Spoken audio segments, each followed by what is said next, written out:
T. McCluskey presents Arcade Talk Live Stream.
Welcome to Arcade Wars.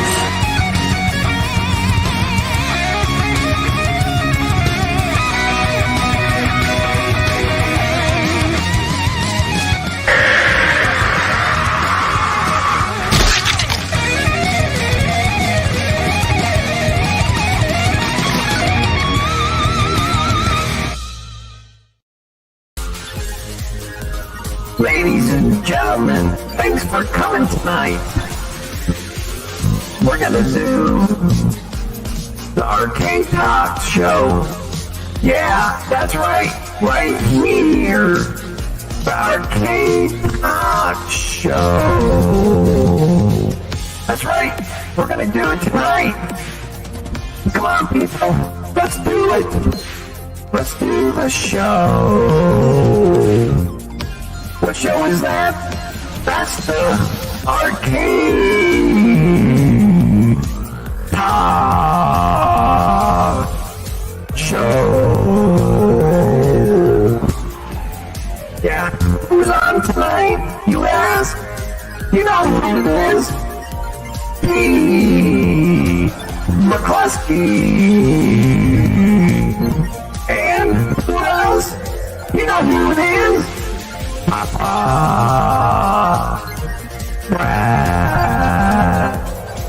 Amy. What is up, everybody? Hopefully everybody's having a good week. The weekend is almost upon us. Arcade Talk show is here. So let's get this thing started. We got quite a few things to cover this evening. So let's get Pop Brad on here so we can get this thing rolling. Let's do it right now. Papa Brad's a gaming. He's got passion in his soul. From pinball tables to Atari, he's always in control. He's a master of retrogaming. The old school style's his thing. With every flick of the joystick, you can hear the twang ting. Stay legit, Papa Brad, keep the high school living. From the classic arcades to the AtGames pinball bowling, with the Atari 2600, your love for games will never quit. Stay true yourself, Papa Brad, and always stay legit. He's a lover of the classics, the sound of pixelated beats, late nights at the arcade with every game to feed. But he'll keep on pushing till he's reached that final stage. Papa Brad's the gaming legend. His passion never fades.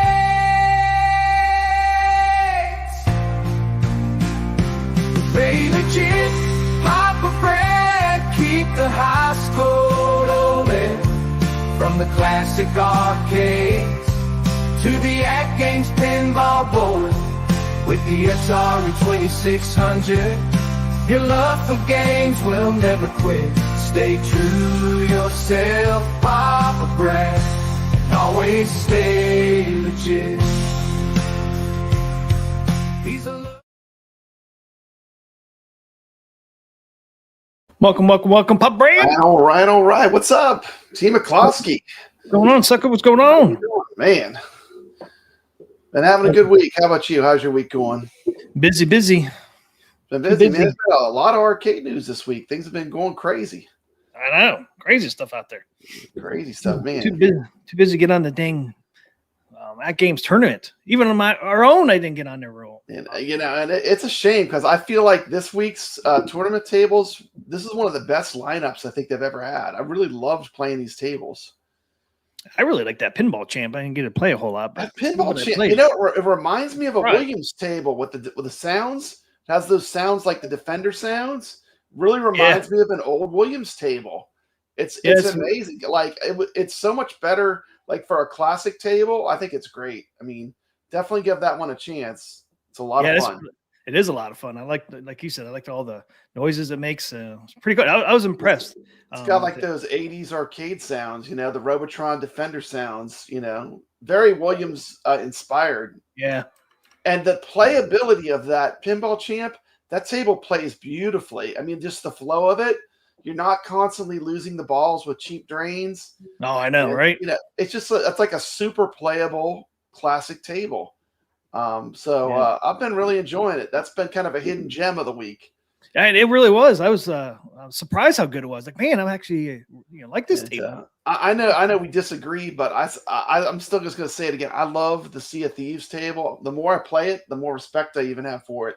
It's just such a good table. I mean, if they were just pushed it a little further, it could have been way up there. But I do like the Sea of Thieves table a lot too. It's a lot of fun.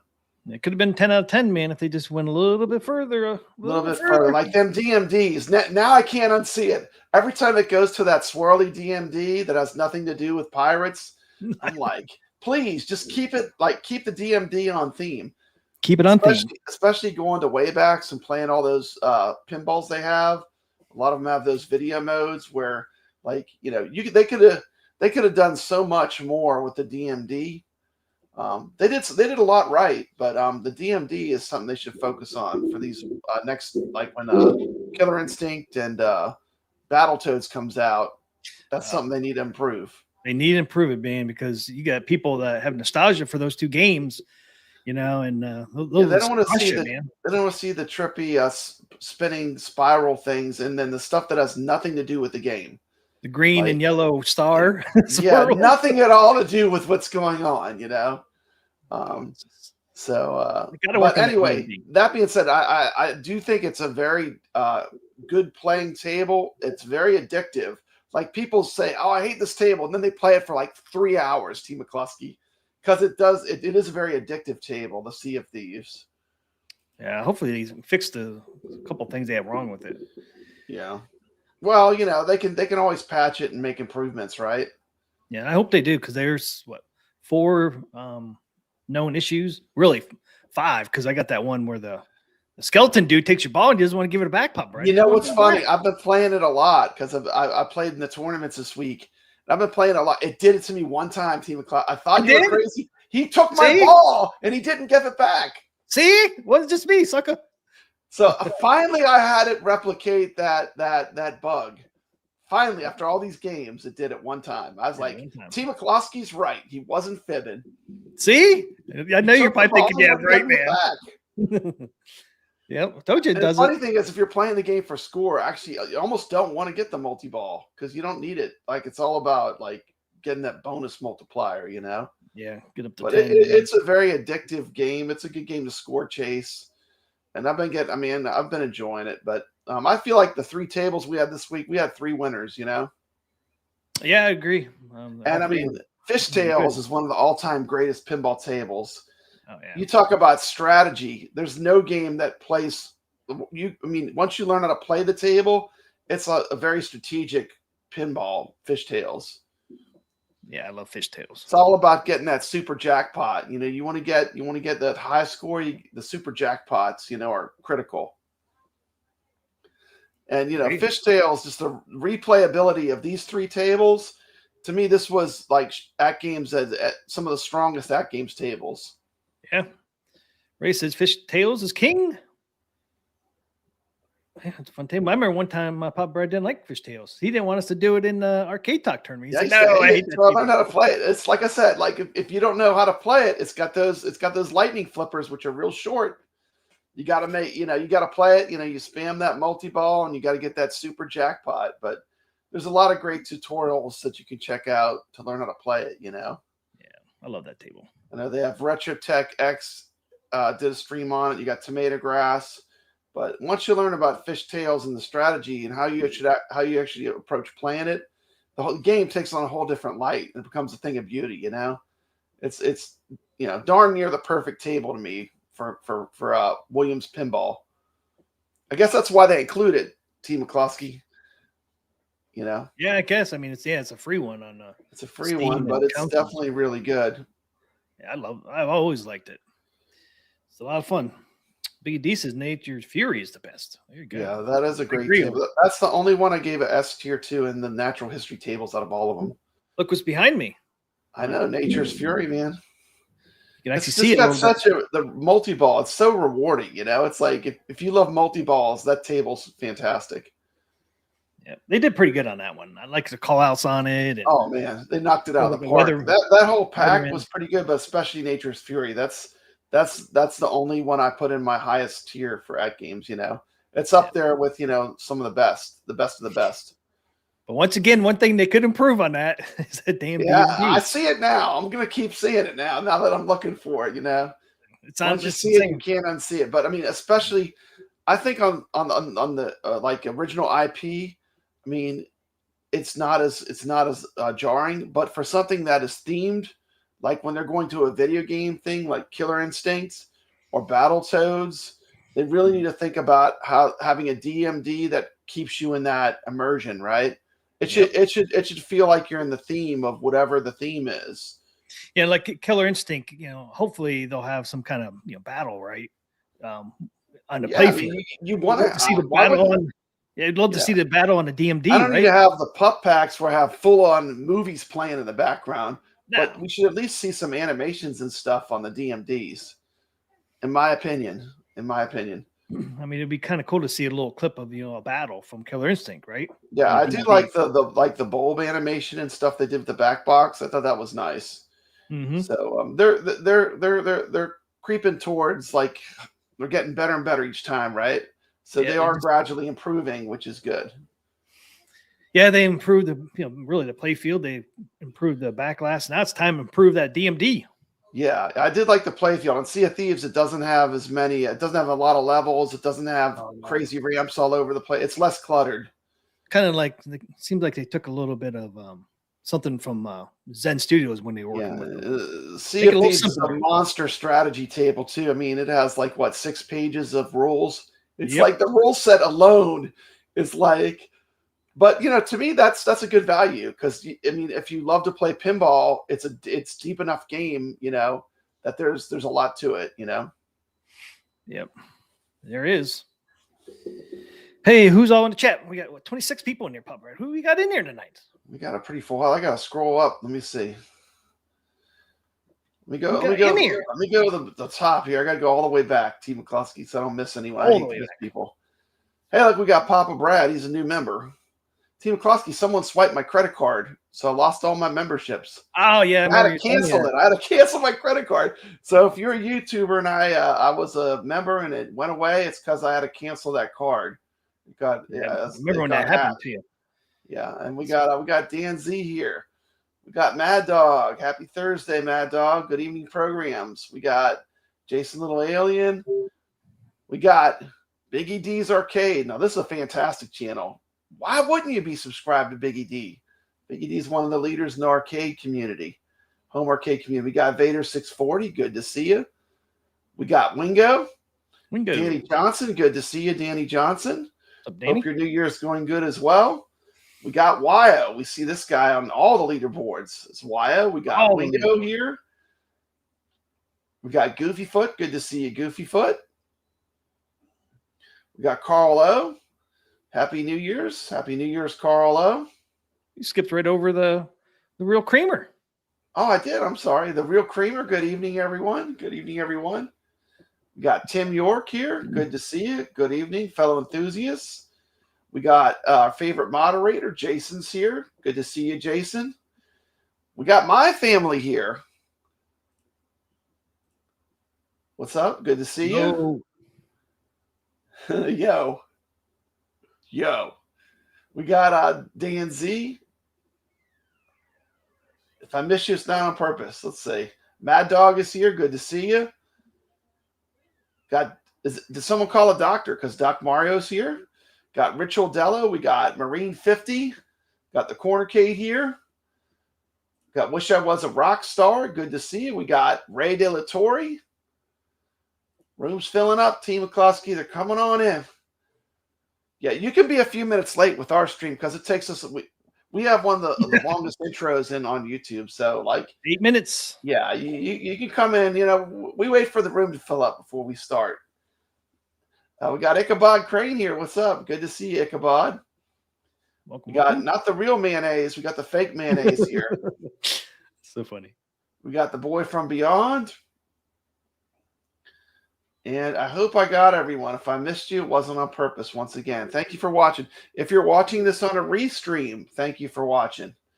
So what do we got going on, Team McCloskey? What do we got going on? We got quite a bit going on.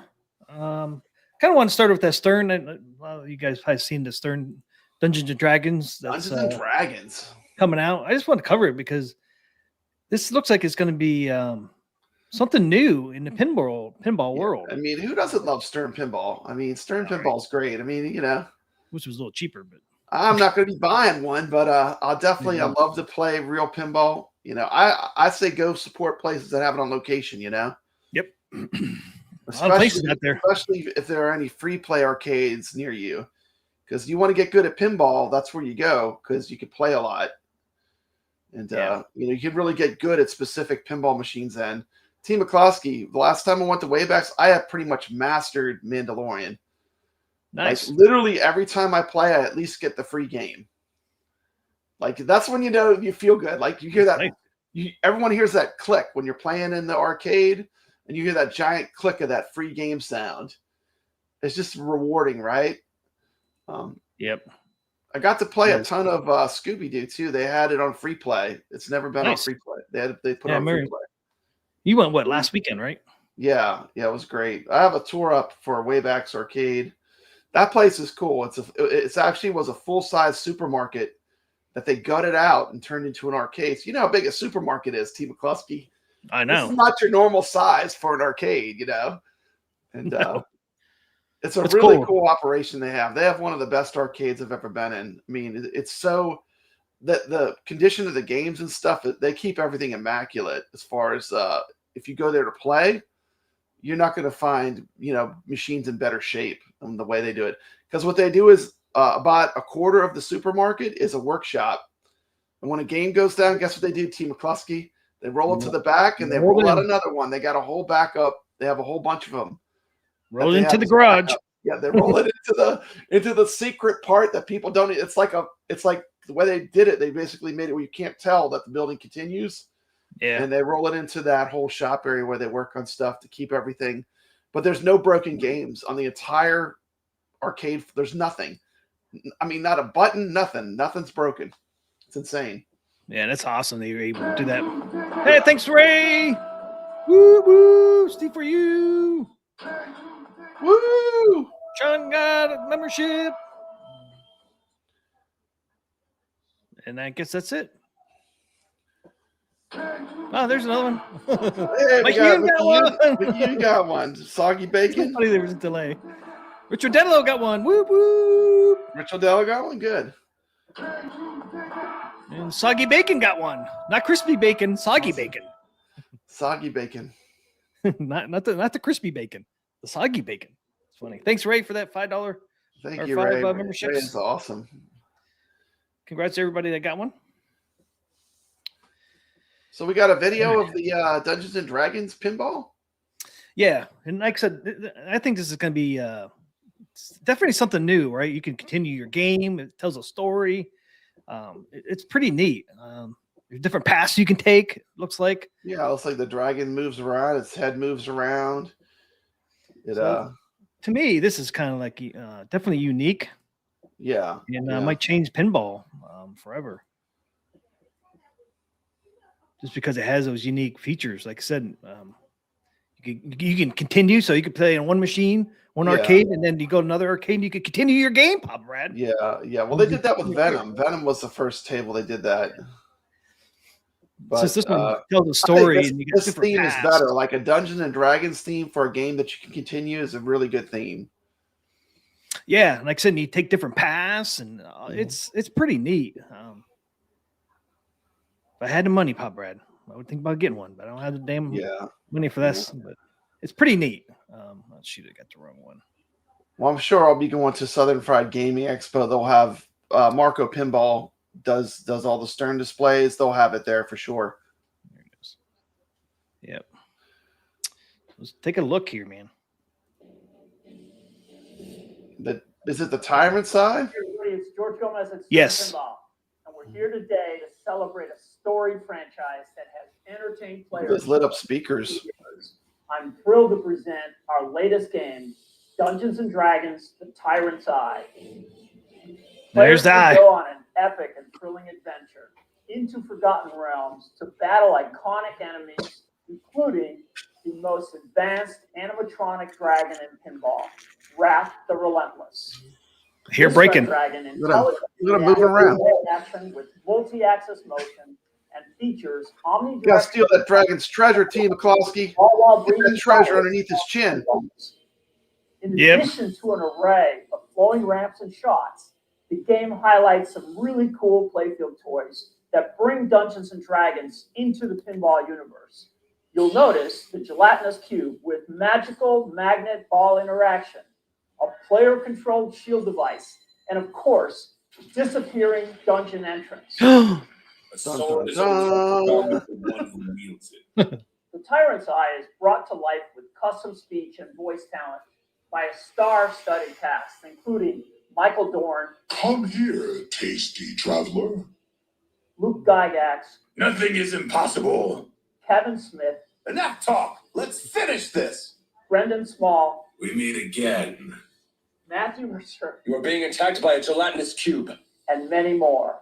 We Dang. all prepared for this. Dang cube. The art on the game was created by prolific Dungeons and Dragons illustrator Vince Pros. Yeah, I like the art. I like that it looks like Dungeons and Dragons, right? Doesn't it? Yeah, well, it got Looks the like artist. board game. Looks like the board game boxes. Game designer Brian Eddy and It is a software Dungeons and master Dragons Greg artist. Sullivan. Yeah, it looks good. It's cool. They were able to get him. Mhm. It begins. Hey, we got Mikey Yoon here. What's up, Mikey? What's up, Mike Yoon? The fantasy world of D&D is so rich and full of incredible stories, places, characters, and of course, monsters and traps. So how will you choose to navigate the world? You are on the road to Darkhold. We've really tried our best to integrate D&D with pinball. At the start of your first game, players will be able to choose from 4 characters. They should That's make pretty cool. they should have the 20-sided dice be the plunger. Like the dice you use for Dungeons yeah. and Dragons, the I 20-sided wonder one. if they will. Proud to fight alongside you. That's a missed opportunity there. The game story changes based on your choices. You don't have that plunger choice. It's going to cost you $200 or $300 to add Yeah, it. well, Later. that's the way the It's a pinball- $200 or $300 pinball is add-on. Like, yeah, probably the topper will cost as much as the whole AtGames pinball for this thing. Pinball is a whole different stratosphere of cost. Yeah, they could do some cool things with the topper too. Yeah, they could. I mean, this is a great property. Yeah. And you see it, you pick from 4 different characters, different paths you can take. It's pretty advanced. See, McCloskey, they're probably not going to have stars and stripes spinning for the score either. They're probably going to have like all kind of animation on that backlight on that DMD. Most likely. They'll have little scenes for Dungeons and Dragons, I imagine. We have a map on the playfield. You'll be able to travel about our map all you want. You can play different dungeons and wizards. I like that it looks different. It doesn't look like Zombie Yeti. They have so many Zombie Yeti tables with Stern. Yeah. It has at least it has a different look. Yep. Our game has a story, The Tyrant's Eye. Our writer, Zach Brose, and I spent months writing a story. and then we took that story and we turned it into all of the modes of the game. It all begins with Tiamat hatching a new plan to escape her banishment. You can't have a D&D game without a fierce dragon, right? That's right. We have the most amazing one ever in a pinball machine, the Red Dragon, Wrath the Relentless. I see you running away. On the premium and LE, Not the guy that played Worf in multiple directions on Star Trek. allows him Who's to that avoid actor? a hit or to block playfield They shots. said earlier. He can also shoot flaming pinballs. I like that voice for the dragon school. Well, maybe not actual flames, but it's going to feel like that in the battle. Face my wrath. You and your party are, of course, trying to steal Wrath's gold by hitting the tree bank under him and then trying to hit his head to defeat him. That's my treasure. Star Wrath Trek. is Yeah, really it sounds like the guy from Star Trek. incredible voice talent of Michael Dorn, I will consume you. making him one of the most iconic. Michael pinball Dorn. villains Yeah, of that all sounds time. good. You dare challenge me? There are also multiple overlapping and cascading ramps, so it feels like you're going on a journey. Hit the road to town right ramp to travel, or take the shortcut loop to the upper flipper. The game features an up-down ramp that leads to a gelatinous cube that, just like the monster in D&D, will grab the ball with an electromagnet and freeze it inside the cube. You are stuck. The player must then come to the rescue by hitting it out in time before it's devoured. We have a dungeon crawl feature that lets you travel through a dungeon looking for the award room. The dungeon crawl is unique because it's part physical It's shots. the voice of Worf. Okay, that's what I thought. It Sounds like to go at each junction. It could lead to an amazing treasure room, attacking monsters, or even a dragon. Don't go in there. The game is procedurally generated, meaning all of the randomness in the game is predetermined and changes every Sunday. You'll have 1 week to learn. See, every and Sunday it explore the changes. game. You'll learn where the dungeon crawl leads you. Yeah, so you don't memorize where to go, right? That would kind of make it On Sunday, you'll have make a it too whole- easy if you could just memorize which directions to There are many go. other elements that pull you into the fantasy world. There are little details everywhere on the playfield. But then During they your change it travels, on you can be Sunday. Attacked by monsters, Oh, that's cool. or you can shoot the It's critical an owl bear. or find a hidden temple shot behind the upper flipper for double scoring. On the Pro Edition, players will experience a lot James of Bond has a shot like that, I think. world of Dungeons and Dragons. Does it? Yeah, I think so.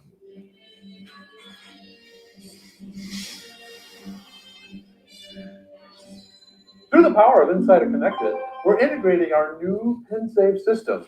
With each new game, you will pick up where you left off. You will start on a map where you ended your last game. Even in the middle of a dungeon, you can decide not to have your play saved. You can play from the beginning every single game if you want to. It's all up to you. Let's finish this. We are beyond excited for you to experience the fantasy world underground, using pinball with the iconic franchise like never before. Make your choice. Get ready to roll with the new Dungeons and Dragons: The Tyrant's Eye at sternpinball.com. I think that's. Yeah, I thought that was pretty cool. I mean, That looks sweet. I mean, Stern, they don't play. They make some good pinballs. Yeah, I would say this one, I think I'll probably like it about as much as I like Jaws.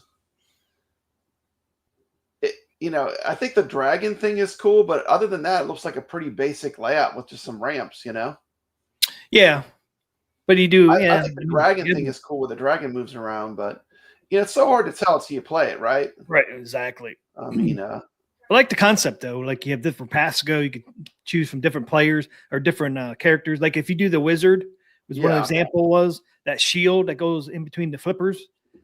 Yeah. If you do the wizard, that shield lasts longer for the wizard than it does another character. So each character has a different, unique thing to it. So I think that's kind of neat too. Yeah, it is cool. So this is a good reason to get on the Stern Insider Connected, so you can continue your games and continue building your character, right? Right. And they said the Pro edition is going to be pretty much like the real expensive one, the limited edition. It's going to have. They said it have just about the same features in that on the Pro edition. So it's not just the limited edition that has all the good stuff. The Pro's going to have it as well, which I think is kind of nice. Yeah, I got to play the Jaws limited edition, and it wasn't that much better, really, than the premium. See, it's nice when you hear something like that. Since the premium is a lot, cheaper. Yeah, limited. I forget the price. I don't think they have the price out on these yet. I'll tell you what, the Stranger Things pinball is a lot of fun. Just not That's that a good topper. one. Just don't Yeah, waste not your the money on topper, that not the topper, but the pinball machine. Don't waste your money on the topper. Yeah, Ridiculous. got to play a ton of Stranger Things. I mean, why wouldn't they have the Demogorgon or whatever on the topper? You know, it should just have them like popping out or something. Yeah, they should have done some kind of sculpture or something instead of what they did. But it is a great pinball. It's so similar to Attack from Mars when you play it. Yeah, every Sunday it changes, which is kind of neat. So you have 1 week to learn, and then it starts all over on Sunday. What happens if your internet goes out? Does it stop working? No, it doesn't stop working. Does it keep doing? Did you just keep the same dungeon forever? If your internet goes out? I guess so, right? So when it'll do the update. So yeah, if you wanted the updates, but if you don't care about updates, you don't have to have it on there. It is super cool. You know, if I ever hit the lottery, I'd probably have a row of pinball machines. I would probably my entire house would be covered with pinballs, real ones. But you know, the thing they don't tell you is if you buy a real pinball machine, you become a pinball tech. Because even these new machines, they break all the time. Like you should see, like when you go out in location, they're constantly tinkering with them to keep them working right. Like see this dragon breaking a lot. Yeah, it's just because it's a mechanical thing, you know. Yep. And you either become a pinball tech or you end up with a pinball machine that's broken a lot of the time. Or spend a fortune, and then you still don't have a pinball machine. Yeah. Or you can pay somebody, which you're going to pay premium. Pay through the nose. Yeah, fix it. You gotta learn how to do it yourself. For sure. Hey, what's up? Is Real Gaming? What's up? Welcome, Michael Robinson. Welcome, guys. Yeah. Welcome. Yeah, so I thought that was interesting. That a lot of unique things. It looks great. It looks great. I like the way they did the artwork.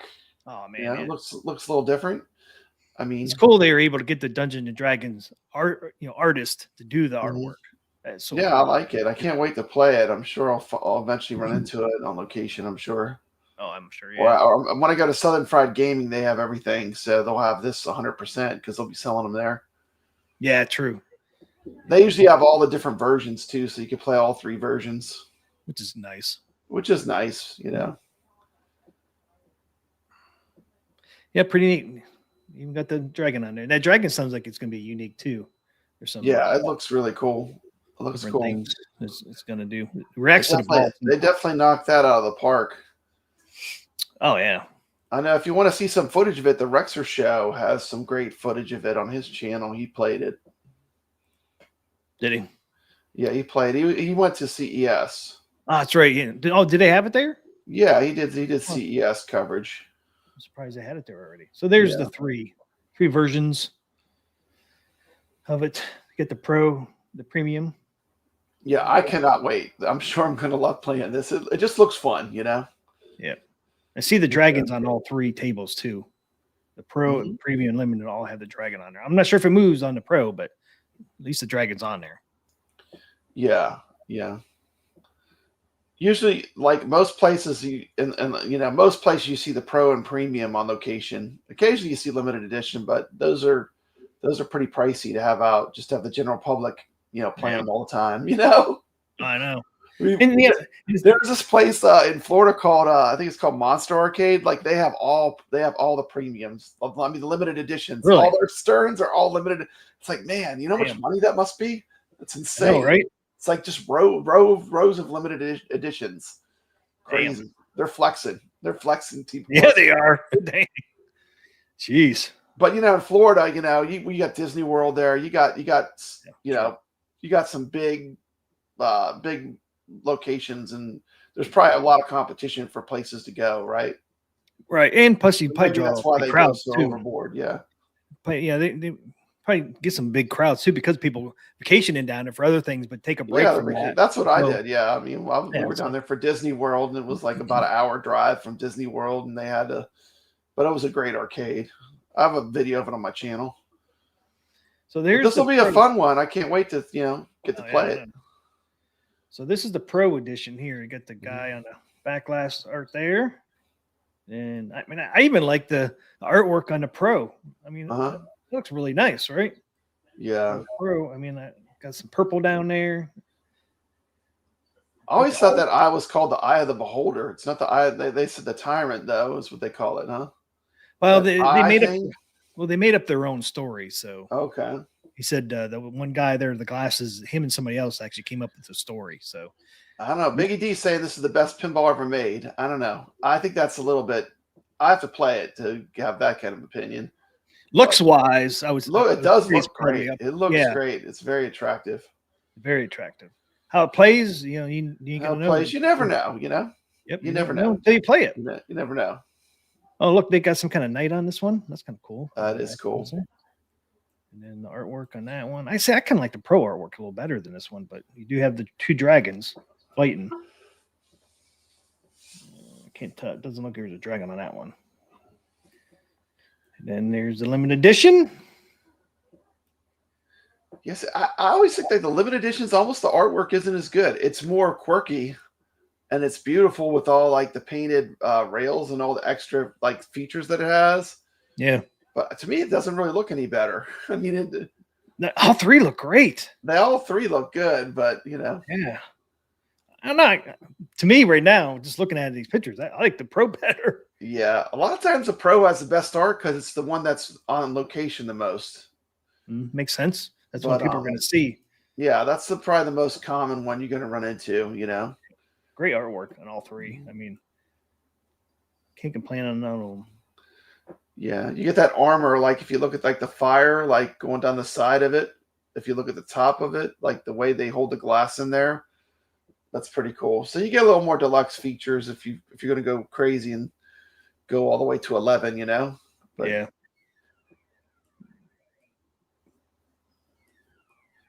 Yeah, look pretty nice. All three. Yeah, I can't wait to play them. So there it is. Dungeons and Dragons. Awesome. Hey, we got Wish I Was a Rock Star. It's got a super chat. Thanks for $2. Best AtGames show on YouTube. Suckers. Hashtag Disturb76. Disturb76. Thank you so much. If you see Disturb76 on the leaderboards, that is Wish I Was a Rock Star. Awesome. Thanks for the $2. Ray says he likes the black trim. Yeah. On which one was that?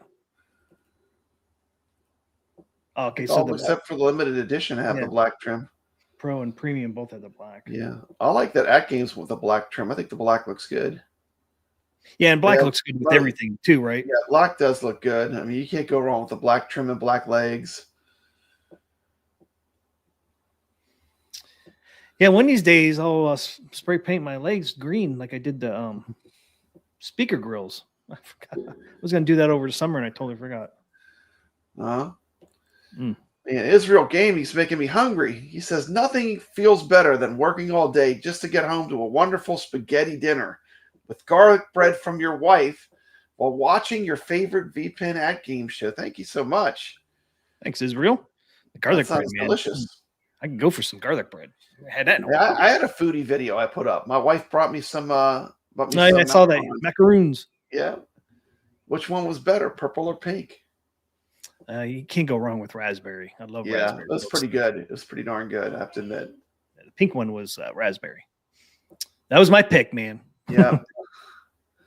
RetroTech X, great channel. Go give him a subscribe. He does great tutorials for AtGames pinball tables.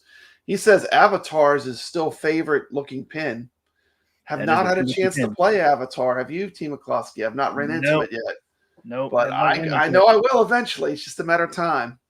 Yeah, but it looks that is a beautiful looking pinball machine. Those Jersey Jacks are awfully expensive, but I can't wait to play that one. It looks really cool. But they're jacked up, ain't they? They are jacked up, man. That's when a Stern isn't expensive enough for you. You got to go to Jersey Jack. Yeah, if you want the premium artwork and effects and stuff, man, Jersey Jacks. Now they're using the back glass image as their video clips. It's like the whole back glass. It's like they're moving it to like where it's the video is incorporated more into it. Yeah, with the big monitor. Who needs a DMD? We'll just use the whole back glass image for clips and stuff. Yeah, they go crazy, man. House of Hounds is in here. Welcome to our stream, House of Hounds.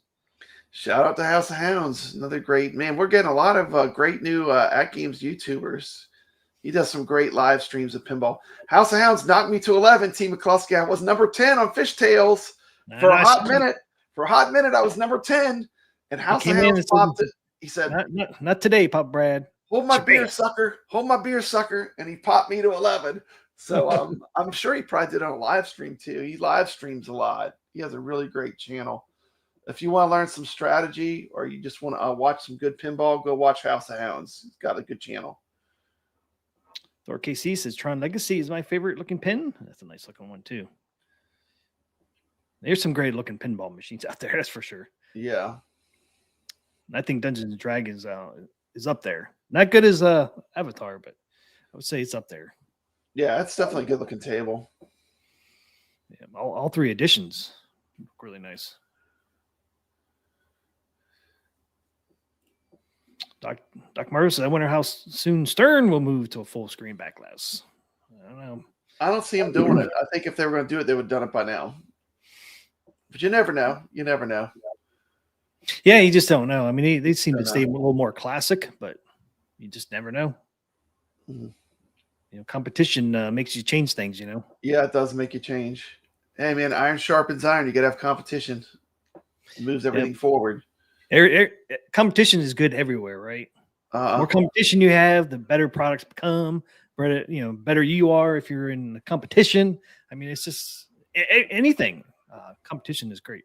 Yeah, and I mean, speaking of competition, we got some of the best players in here. I mean, we got all the Sharks. We got Tomato Grass, House of Hounds, the Real Creamer going to a number 1 on a Flipper Friends. Number 1 with the bullet, man, that's incredible. Congrats, Real Creamer, number 1. Well, he stayed number 1. There's only what? You got what? That's 11. We got 12. 1, 2, 3. We got what? 4 hours. I was top 10 in 2 of them, but I got bumped out. I'm like 11, I think, on 2 on the Pinball Champ is a great table. No, that table. Creamer's like, shh, don't say nothing. Sorry, man. We got to keep it on the DL. Team Cuskis, keep it on the DL. He's like, we got 4 more hours. Shh. Yeah, we better keep it on the DL. It's usually always either Mad Ben Han or Tomato Grass at number 1, so it's pretty tough. Those guys are really good. Yep, they're the best of the best, you know. Yep. Speaker, since we talking about Flipper Friends, what's next week's? Or starts tomorrow, really, right? Starts tomorrow at 6 p.m. Eastern. Yeah, what's coming up next? We'll be playing next, Team McCluskey. Let's take a look. Is this the right one? Yeah, it's 4K. Week 2, we got Wild West Rampage, Insect World, and Cactus Jacks. Man, there you go. Well, we'll get better in Wild West Rampage. I just can't get into that one. I can't get into that one, but maybe this tournament it's so brown. Like, I don't know. Light brown, dark brown, medium brown. All the colors, all the shades of brown. And it's got that, it reminds me a lot of that Borderlands artwork with the artwork style. I wonder if it's the same person. It's got to be. Because you're right. Same team or whatever. Yeah, it seems. I think that one was a tough one to translate onto a cabinet because, like, when you play it on a console, there's so much they cut away to get it to fit in cabinet mode, you know. And that being so zoomed out, a ton of the atmosphere of it, but. I'm glad they did though, because it would have been turned into Peanut Snoopy if they didn't, because it would be so zoomed out, man. Yeah. Playfield would be so. Wild loves it. He says Wild West Rampage is awesome, so he's going to be in there. I'm definitely going to play it, give it a chance. I'll play it too. I'll give it a chance again. Maybe I'll like it better, the more I play it. But and then we got another Natural History Pack 3. We got Insect World. Yep, it'll be fun to get better at that table. You know what I don't like about Insect World? I was trying to think about what is it about it that put it on 4th? What do you like? On the rating? I don't like the way that you know the target you hit it moves. It kind of moves back and forth at the top. So they have that one target, and you're always trying to. I mean, I don't know.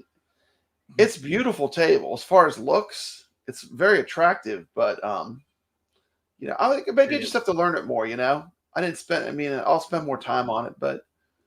Yep. Yeah, maybe once you learn it a little more. How would you rate it out of the? For me, it was my fourth favorite one. I rated them. My favorite was Nature's Fury, and Mine then too. I liked World of Microbes was my second. I know we disagreed. You said your second was Natural Dinosaur Dynasty 2. Was that your second? I Yeah. think we disagreed on what our number 2 table out of that pack we liked. And I like the microbes more, and but other than that, we both agree that World of Insect World was last, though. Yep. We agreed on 1 and we agreed on 4. But if you're looking at the natural history packs, the natural history pack 3 is definitely the best one. Like it's definitely the best one of the 3 packs. Oh yeah, definitely. Yeah. All 4 tables are good in that one. Mm-hmm. Yeah, like the first one, Exoplanet. Not the greatest, but I know somebody in the chat likes Exoplanet. Somebody loves exoplanets, that's for sure. Can't remember who it was now, but somebody did like it. I was surprised I like that microbes one so much. That one's fun, man. Yeah, it's all right. Yeah, I like it. Like I said, I like all 4. So yeah, I like all 4. Yeah, I think you rated it 3. I rated it 2, but it's good. These tables will be fun to play. Something new to play. Ray says World of Insects is too much like Farfalla. Farfalla, yeah, it is. Is it? I want to put those similar. together. I'd have to go back and play that one. I've only played that one a couple of times. Yeah, those fires are terrible out in California. And this is some nasty stuff. We messed it up. Mad Ben Hansen play pinball champ now. We get kicked down to 12 or 13th now. I'm already 13th. You knocked me from 12th to 13th. Did I knock you out on that one? Yeah. That is a great table, though. I do like the way that table flows. Man, it really feels like one of those classic Williams. You know, it has that old school, that older type Williams sound. The Defender Robotron sounds. Because they pulled all those sounds for those 80s arcade games off of the pinball machines. They use the same sounds. So far, like these classic Zachariah pinball play, we've been playing in the tournaments. So far, Pinball Champ is my favorite one so far. Pinball Champ has a really good flow, and it is a long playing table. Like I had a pretty long. I mean, when things go right, you can have a nice long game on that table. Yeah, mine was a decent long. Yeah, I mean, it's just fun. It's just fun. You know what I like about Pinball Champ? It doesn't have a lot of cheap drains. No, like, it's just the layout of the table. I mean, it's pretty fair. It's pretty fair. See, Retrotex X, he loves exoplanets. YO said the same thing. I like Exoplanet too. I really need to play that one more. And Ray, so Exoplanets is a good table. Maybe we got to give it a try, Pop Brad. I played it a couple times, but just didn't hold me. But it just didn't hold you. See, we play it. We're not playing it in the first 4 weeks, anyways. Oh, we do get Al's Garage Band goes on tour next week. Okay, yeah, that's a fun table. Yeah, Cactus Jacks is fun. I like that one. That one's a lot of fun. Yeah, that one's a lot of fun. That's a fun one. Yeah, that is fun. I like the mariachi band. It's pretty cool. Yeah, the mariachi music and stuff. It's pretty fun. Yeah, got the cactuses in there. Fun table. Hey, Nature's Fury next week too, man. Yeah, that's a good one. That's in 2 weeks, right? Yep. Yeah, this week is Wild West Rampage, Insect World, and Cactus Jacks. Cactus Jacks. We played that. Was that Gregory had that in his tournament? Yeah. I was in the Calling All Ballers tournament. We played it. Yeah, it's a great table. It's a lot of fun. It's a good classic Gottlieb table. Yep, I like that one. Okay, so there's a Flipper Friends for next week. Should be good. Definitely giving Wild West Rampage another try during the tournament. Yeah, it's liking fun. You get to know the table better, we give it a fair shot, but we can show here is the HD tournament for HD tournaments, okay. So we got Cactus Jacks again, Insect World again, and then Soccer King is is Zachariah. So there is the HD. So everything's the same except for Soccer King. Well, that's cool. That's cool. last week was Pinball Champ, Microbes, and then Wipeout. Wipeout! Another Yeah, fun I love Wipeout. That's a great one, yeah. Yeah, I had a pretty decent score on that one. I forgot to play it, though, on the HD version tournament last week, darn it. Kind of forgot about it. We still got time if we end the show early enough. Ah, that's true. Yeah, You can sneak in there. You can sneak in there, Team McCluskey. Play it on my ALU over there. Yeah. That is fun, man. We got some fun weeks coming up. Some fun Yeah, weeks. the pinball, it does play better than playing on the ALU, that's for sure. It's a big jump. Just playing any kind of virtual pinball in a cabinet is a lot better, right? It's more immersive. Yeah, oh, yeah. Like I said, there's some Zen tables I don't like on Steam, but like them on the AtGames because it's more of a immersed feeling. Playing on a real machine. Yeah, it is. It's a whole different ball game. Yeah, stay safe, Plays Doc. Yeah. Plays different. Able to use the real flippers, buttons, and all that. I just don't get tired of playing the 4K pinball machine. It's one thing I don't get tired of, man. Even with no new tables coming out for a while, there's so much we already have, to play. Dang, look at these deep cuts we have. Do you have Mr. Do's Wild Ride on behind you? Yeah, can you kind of tell, huh? I knew right away what it was when I saw the marquee. Mr. Do's Wild Ride, and I got Scramble. Remember Scramble? That's an old 80s arcade. Yep. But man.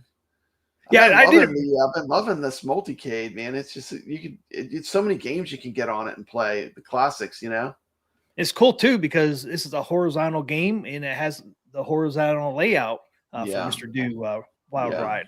So much easier to play than on my Mr. Do cabinet because my Mr. Do is just a regular vertical.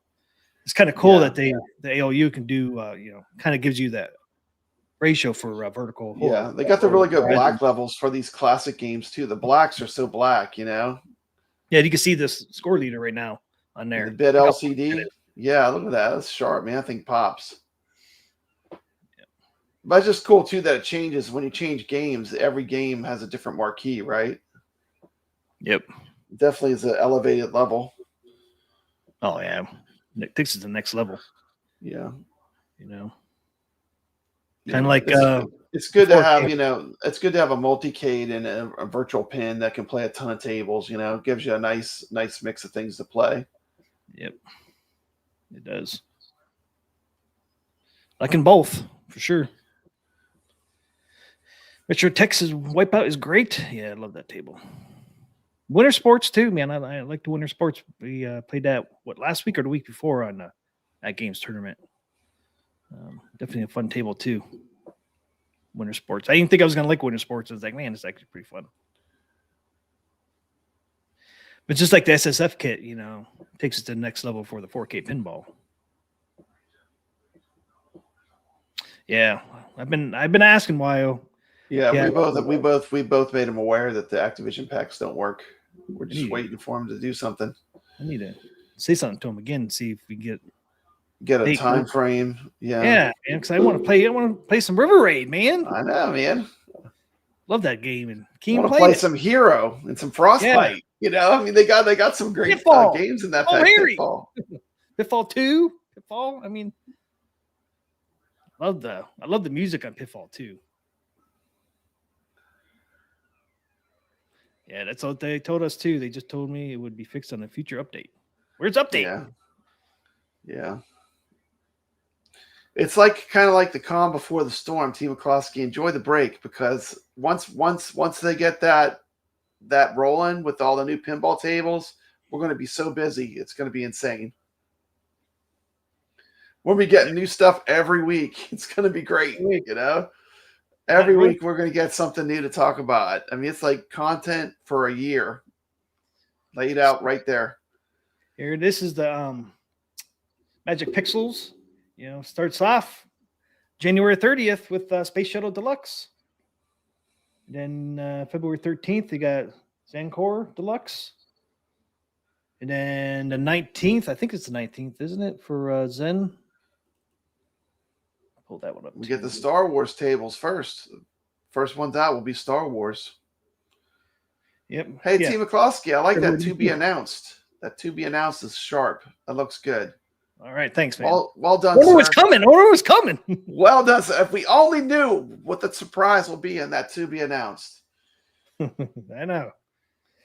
Okay, so I was wondering when we were going to get Whitewater, since Whitewater's our arcade talk tournament this week. So it started yesterday. So we get that. I dropped the July. score, but boy, man, Whitewater is a tough game, man. Oh, It does not play. It does not play. I mean, it is tough. I need some strategy. So if anyone knows how to play Whitewater well, I need to learn some strategy. It's a tough game. We get that July 2nd. We get Whitewater. Whitewater, Red, Ted's Roadshow, and Hurricane. All on July 2nd. I wonder we were getting Whitewater. So there you go. July 2nd, we're getting that. I found Bigfoot, Pop Brad. I found Bigfoot. You found Bigfoot? Yeah, I think you're beating me in that one. I wasn't able to get your score yet, but I did play it. It's fun. He's on Whitewater Pinball. It's almost like you got the. It almost feels like you got the big flipper gap, like you've got in Fishtails. It is. I know they're not lightning. They're not lightning flippers, but man, it has a big gap. Yes, on that table. I mean, it's like it's tough.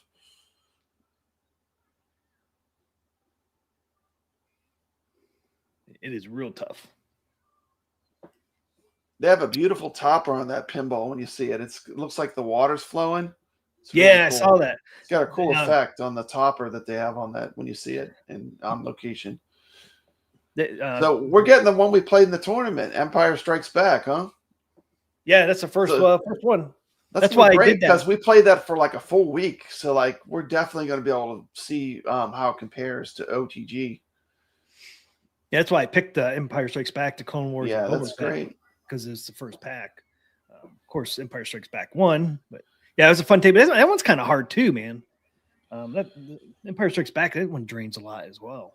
Yeah, I think the earlier Zens were harder.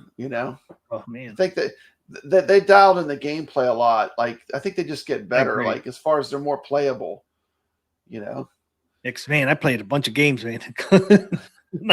Like 10 minutes, man. I had like 9 games in or something. It's like, damn. It's like this thing drains a bunch, especially over there on the left. Yeah, and the modes are hard to get through on the Empire Strike because they're all timed. They're all timed modes. Yeah, time modes again. They got better with the game design. I think if you look at the history of Zen, but these are some classic. There's some good tables though. Yep. Yeah, somebody asked what the price on these Magic Pixels are going to be, since they haven't told anyone yet. I don't think they haven't announced anything. And they're just one table. Like Space Shuttle, you're just getting one, table. So how much is it going to be? $5? Guess we'll have to wait and see. I mean, Zen's $5 when you do a single pack. Yeah, it's tough. $5 would be a good price. I'd like them to be $5. You don't think it's going to be $5? Who knows? Because everything's crazy. Like, did I tell you evercade cartridges? All my evercade cartridges, they're going up $5 next month. Really? Every single cart from evercade is $5 more. How much are they now? They're usually around $20 to $25. They have two different kinds of carts. Like the regular carts are like 20, and they call giga carts. They're just a bigger size. Like that's what Tomb Raider comes on, and Legacy of Kain. They're 25, but they're both going to go up by $5. So it's going to be 25 30 and 25. Yeah. And I think it's because the tariffs. Tariffs are going to be. I mean, I don't know if they're just being proactive or just prices went up. It seems like everything goes up anymore. Team McCloskey, I hate to say it. No, I know. And that's coming from the UK too, right? Those carts. Yeah, that all comes from England. Yeah. So everything starts kicking off here January 30th. So we got what? Exactly 3 weeks from today. 3 weeks from today, yeah. Well, I like the Zancor because it's got that fantasy theme, right? That's the one with the snake on it and stuff. That's a cool table. I have it on the PC because I have the PC Zakaria, and they had it already. So I've played those two tables a little bit. Yeah, interesting. That Primal Carnage, that was supposed to come out. I don't know if you remember. We covered this. This was supposed to come out in last June. Remember we showed the little trailer clip in May on our show back in May. We showed the trailer for the Primal Carnage. It's never came out. Yeah, it never came out. Never came out. It was supposed to come to Steam, I think like June, and it never came out. Yeah, they I thought it held was back. already out. Like we were talking about Yeah. last week. I'm like, oh yeah, it came out like earlier, this year, and I looked it up. Like, nope, it never came out. Yeah, to because they Steam. had the trailer out. That was a long time ago. May. It was So- back in May. Yeah, back in May. Because I watched their video. I watched their live stream again, and it was back in May when we covered that. All the way back in May, we had that video out. Now Yeah, the video came back out. People are acting like it's something brand new. Like that's been out. it's been out. Yeah, it's been out since May. I looked it up. I was like, damn, we covered that in May. And it was supposed to come out in June or July, and it just never came out. I don't know what happened to it. Ray says we just need some more dinosaur tables. It's true. You can't have enough dinosaur tables. No, I can't have enough. I don't know if the Zen, helping Zen out, kind of kiboshed it, put it on the back burner or what, but Yeah. it just never. Yeah, Primal Carnage is a dinosaur theme. Yep. Doc Morris says we need more microbe tables. No, that's okay. We're good with one. Yeah. I think we covered it with one. But it's kind of cool, the first one never came out for Primal Carnage. Now they're going to have 4 come out, which is crazy, Primal right? Carnage tables. Yep. Yeah, 4. Crazy. So I'm kind of excited to see what Magic Pixels does with these. Like I Yeah, said, you never Primal- know till you play them, And then of course they got the karate theme with the black belt. That could be fun. I mean, it's gonna be fun to see what they do with these remakes. They have to change it up enough to make it something new. It's kind of cool Hopefully, too. the way they change it up isn't just by putting a bunch of random ramps and extra play I was just fields gonna- everywhere. I was gonna Hopefully, say they that. come They up just with add some ramps. better ideas than that, right? That's what they did with some of these other deluxes. Yeah, Throw a yeah. couple ramps on there. A couple extra. Let's just cover it with ramps and put a sunken play field in there. Yeah. But it's kind of cool they're doing some of these remakes, but they're doing some new stuff too. Like They Primal are. They are. Carnage. Yeah. And they got AtGames original coming out on Yeah, July it's good. 10th. It's good that they did keep it secret too. So like they're not letting the cat out the bag on these. Yeah, just the Yeah. Primal Carnage ones. It's that good. was It's good to have some surprises where you don't know what they're going to do. I like Yeah, that. like on- That's a good like- thing. like on Zen to be announced there Mhm. on that one. Yep. No, there it So- is, June 18th. Yep. To be be announced. announced. To be announced. So be ready for the Arcade Talk AtGames pinball table. You shoot the ball into Papa Brad's big mouth. What do I'll be you do? the bash target, T. McCluskey. Hit me in the side of the head. We have the legit multi-ball. It's an 8-ball multi-ball. There we go. So what? So, So what's next on the menu? have you seen my arcade pinball machines? No, my arcade's making a pinball machine. Yeah, a little one. I don't know how little it's going to be, but you can't really tell by the pictures. But yeah, there's some pictures that came out. That's from CES News. CES News. Yeah, Balls of Steel, Man. Atari. T. McCloskey, I hate to tell you this, but I still think I like my 4K a bit more. I like my 4K just a bit more than this. I'm sorry. You think you might love this? Yeah. It's Atari, though, isn't it? I like Atari stuff. Yeah. So who Ball- knows? I it's might Balls like of it. Steel. Yeah. Balls of I Steel. haven't played the Balls of Steel, and I think they're that's not an expensive game to buy either. Isn't it like $8 on Steam? Yeah, and can't you buy it on the VCS too? I think. Is it on VCS? the VCS? I didn't think it was on. Maybe it is. I didn't think it was on the VCS. I thought it was coming to the VCS. I'm not sure if it came or not, but I yeah, didn't you can see get it on there. Steam. You haven't seen it on there yet? It's on Steam. No, well, yeah, it is on Steam, right? Yeah, that'd be cool though. I mean, theming some pinballs to some Atari table. Like, what do they do? Like Missile Command and Centipede. I already see a problem with this pinball machine, Pop Brad. I already see a problem. What's the problem? Look what they did. Same things that games did. They have an arcade. They have an arcade marquee on a pinball machine. Yes, they did. They did it. They What did the were same they thing in that thinking? game. What were they thinking? We got AtGames to stop it. This is like the HD pinball. This is My like arcade. Generation 1 AtGames. Gen Yeah. 1. Get that marquee off there. It's a pinball. Pinball don't have our marquees. Put your name Arcades somewhere else. have marquees. Pinballs have back glasses. That's true. Why First did- mistake. First mistake. Put your name somewhere else. Put it on the side panel here on your T. back. McCloskey, is that screen 4K? Is this in true 4K? No. You'd be lucky if it's a 1080. Look at where the flipper button is. It's interesting. It's in the middle. I guess because it's so little. It's so small. It's so small that the flipper button is like in the middle of the pinball. Because it would be like this if they were where they're you'd probably be like touching with your fingers. So I imagine this is going to be the same size as their little arcades, right? It's not going to be very big, I don't think. It's probably going to be big as this. Tim York wants to know: is Balls of Steel? Is this a Superman themed table? No. Oh, I can play a video clip. I got a video clip of Balls. You got a video clip. Oh man, I got to see this one in action. I thought I did. I got to see this one in action. What did I do with it? I lost it. I'll have to get it again. I don't see it now. Darn it. Freaking let's go up there. It looks like a coffee table with those feet, though. Those legs look really short. I guess it doesn't matter. I mean, it just has to be playable. Probably if they were longer, probably all top heavy. This probably makes it more playable with them being short and stumpy. Them short little stumpy legs. Yeah, because it's probably gonna. Hey, we got Evil Genius here. Evil Genius Entertainment's here. He's a great YouTube channel. Check him out. He said it's the perfect size for ferrets, hamsters, and cats.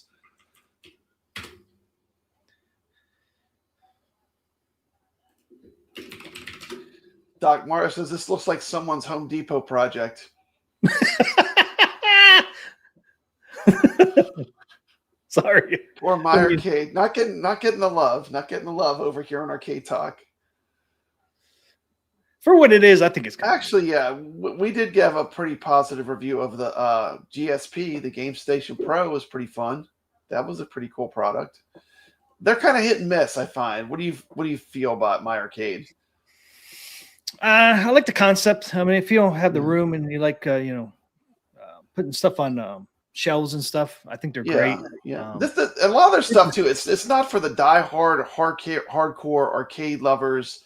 It's more just like stuff you'll find at Walmart, stuff you'll find out just when you're shopping, right? Right. It's generally for the general public, right? And it's not real expensive. And it's affordable. Yeah, I mean, it's meant to be affordable. But the thing I like about them is they're going forward. You know, they started with those little. They are going forward. They're not going backwards. You know, Team McCloskey, they made a pretty nice little pole position from what I've heard. Pretty nice machine. Yeah, it looks nice. It's pretty good for a little handheld. And now they have. I definitely want one. Now they have one like the Steam Deck. You know, they have the Atari 50th. Looks like a Steam Deck. So they have those handhelds now too. So they're slowly getting into like a bigger. They got Tim bigger. York says he has the pole position. He says he enjoys the steering wheel. It works good. I just got a chance to play the real pole position at Wayback's Arcade, and it definitely has a free spin wheel, which is a very unique mechanic. You have to have the right kind of steering wheel to play that. Yep. Which is pretty cool. It's a pretty cool game. It's a lot of fun. That's one of my favorites when I was a kid, man, was pole position. I love that game. I put a video on my channel of where it says prepare to qualify. The beginning, the music, the way it starts. Yeah, I love that. Love that. But prepare to qualify. Happy New Year, Evil Genius Entertainment. Good to see you. Good to see you. Good to see you. Okay, so here's a little trailer of Balls of Steel. I'm surprised JDV didn't put on an iconic arcade video. He puts out a lot of content. Yep. I'll wait for his. I don't think I'm going to make one, but I'll wait for Evil Geniuses. There you go. Okay, so this is Balls of Steel. This is going to be on that little mini arcade. I'm not sure if there's 5 tables altogether. I'm not sure if that little one's going to have all 5 or not. But 5 tables.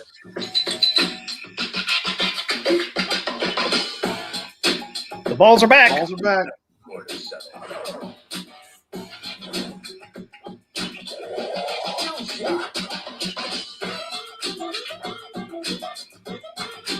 Barbarian.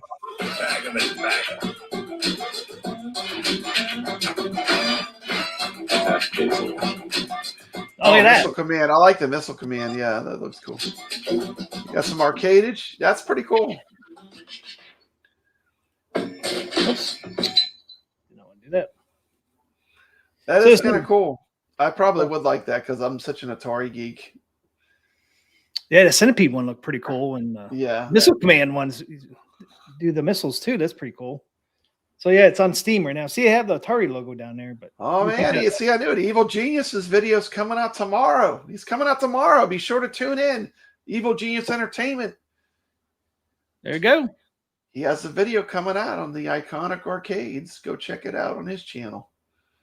Nice. Okay, there you go. Heard it here. You heard it right here first on Arcade Talk. Sneak peek. Ray says Atari 26 and 5200 had pretty good ports of pole position. They actually did, surprisingly. Yeah, not bad. Yeah, 2600 wasn't bad. I was kind of one. I have that one. Hopefully, it's still in my box. Yeah. That my mom. I have pole position too on the 7800 too. It's pretty fun. Yeah, that one. I have that card. But that looks good on the 7800. Yeah, it's good. It uses 2 buttons too. So you got to have the 2-button controller to play it. Ray says everybody's trying to do pinball now. This has been out for a while, though. This has been out for 2 years.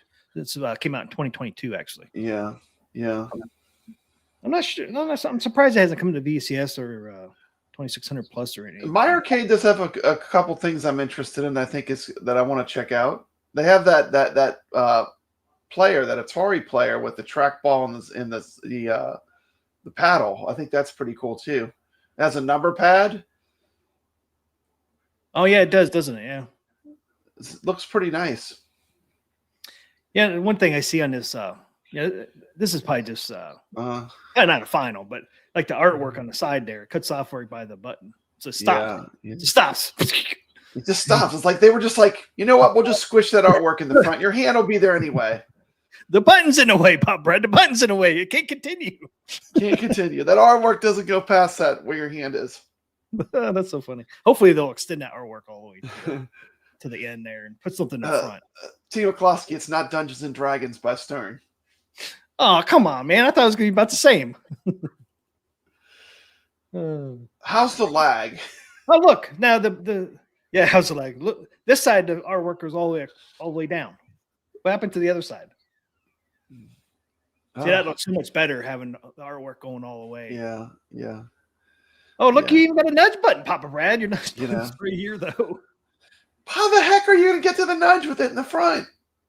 Put the nudge on the side, suckers. It's like they've never played virtual pinball. I know. Put that nudge button on the side. Doc Mars, it's a very 1960s contemporary design. I agree. Home settings, nudge, start and launch. You know what? It would be cool. I wouldn't mind if AtGames got the Atari pinball tables, Oh, no, I wouldn't either. And had them as a pack. That would be good. That would be killer. Even if they looked very video. I mean, it might be cool if they looked like a video game, just for something different, just for something different. I know they have a good relationship with Atari because we see all the great Atari games on the ALU. They got the whole classic arcade lineup of Atari games. So I know they have a pretty good relationship with Atari. That's true, yeah. They need to get with Atari and port those over there. That'd be kind of cool. And you know how much better it would be. I mean, just playing in a cabinet, there's nothing like playing pinball in a cabinet, It's just you'll find out now with the My Arcade. Mm-hmm. So you got one pre-ordered. Hey, look, man, I don't want to see you get caught. I don't want to see you get caught without being able to get one. This is going to be so hot. You're not going to be able to get it. Team Krosky, do you have one pre-ordered? Did you put half down to make sure you get it? I don't think they're out on pre-order yet. I think you're making fun of the My Arcade pinball machine. I think it's kind of cool. Yeah, I mean, like I said, a lot of the stuff it's just kind of fun for a short while. Yeah. So there's some looks of the balls of steel. The tables look better than I thought they would. They actually don't look too bad. I know. Might get it on Steam. So there. Does it tell you what they had? One of the tables is called Barbarian. Looks like they had some titles I never heard of too. Yeah, I'm not sure what that one there is. Mm-hmm. Oh, the regulatory likes the little legs. Look at this one. This one's kind of neat. That one is pretty wild. Got an idol. You got it's like Indiana Jones. Like Indiana Jones. See the golden statue here? There's one with the dragon on it. Uh-huh. They don't tell you what the names are in these. I don't see it anywhere either. That's got to be the Barbarian because I see the Barbarian on the on the here. table there. Yeah.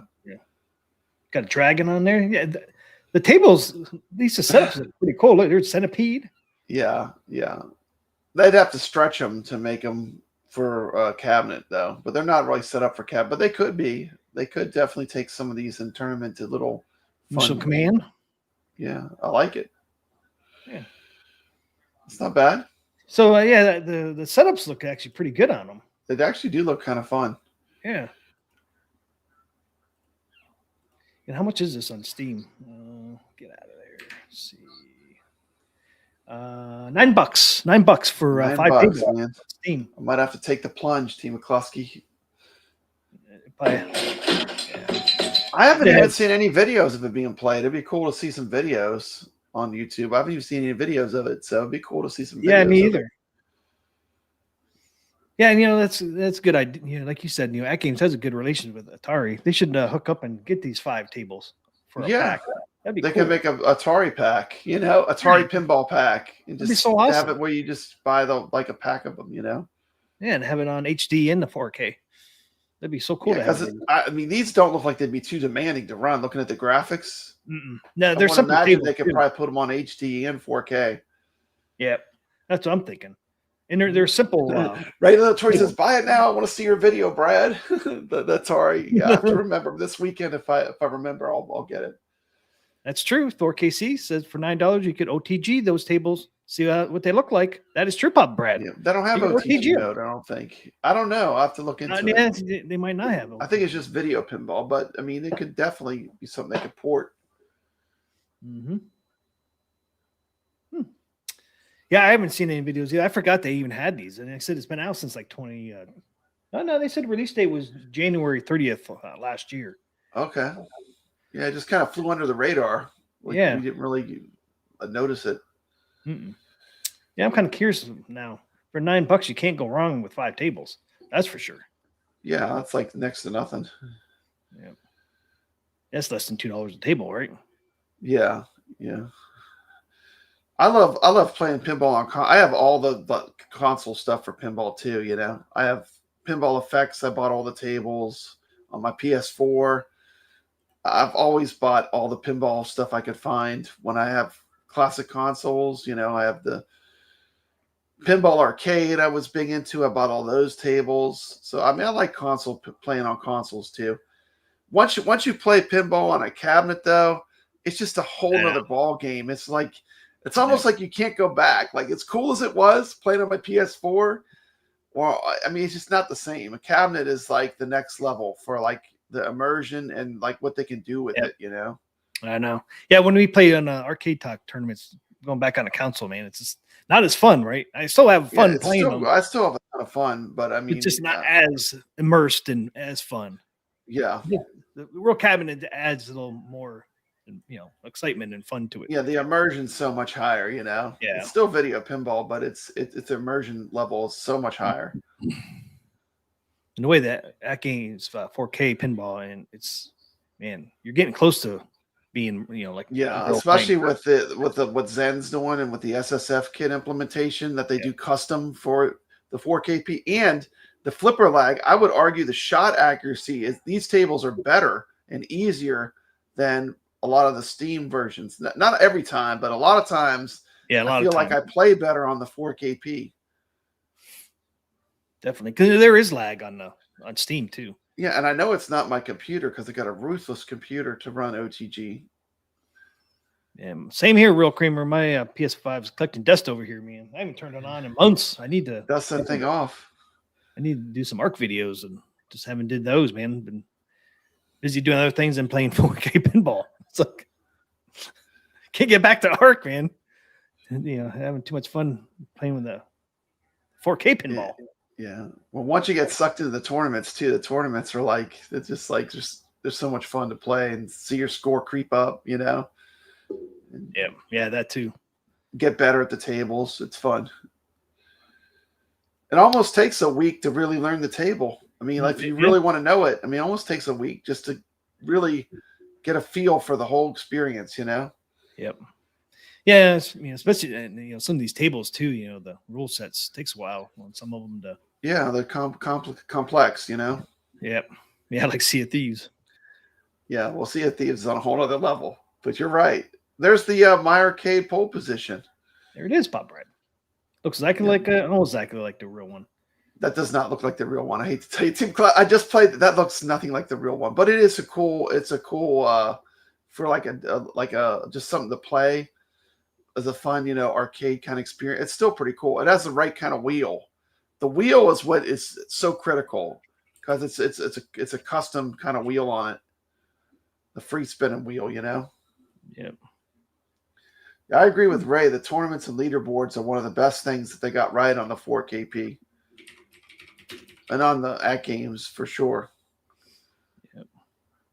I guess it looks a little more like the real one than I thought. Yeah. I didn't even realize that Sidear had that little image down there. But it does. Interesting. Yeah, man, they do the weird thing with the marquees and stuff, but you got to keep in mind this stuff's not real expensive, $50 for that one. $50, yeah. It comes with pole position and pole position 2. So it comes with 1 and 2, so that's nice. I heard they're doing Outrun next, which will probably be also good.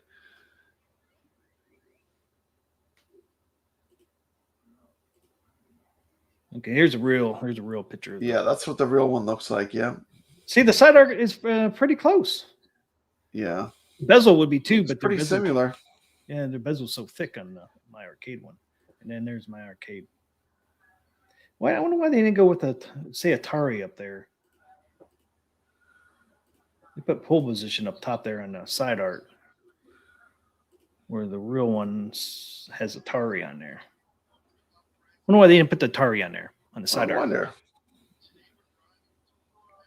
Yeah, I was kind of surprised. Yeah, it's not even on this side. So yeah, I'm not sure why they didn't put Atari on there. But yeah, it's not bad. Yeah, that's pretty cool. $50 for that one. And it does look like the steering wheel, doesn't it? Somewhat. Not quite like the steering wheel. This one has 4. The one you had, did it have a four bars going off? Yeah, it looks like that. It looked just like that. Okay.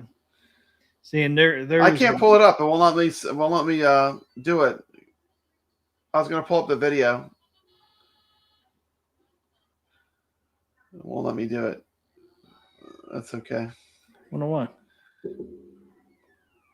Well, I'm using a different browser, remember? Because we had all the yeah. crashes. So Yeah. maybe it's not authorized in this browser for some reason. I don't want to jinx you, but That's hey, fine. no Yeah, I don't pressure. jinx me right now. I'm not breathing on it. We haven't had the camera go out this time. I switched to Firefox. So that is cool though. You're on the right track, making the good controls, Yep. There it There is. it is. Yep. Play that one real quick. That's a good one. yeah, There's the there it real is. machine right there. It looks pretty good. They did a pretty good job on the. I love that. Prepare to qualify.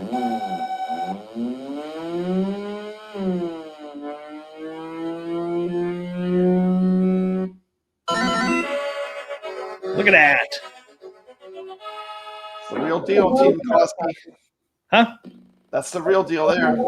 Yep.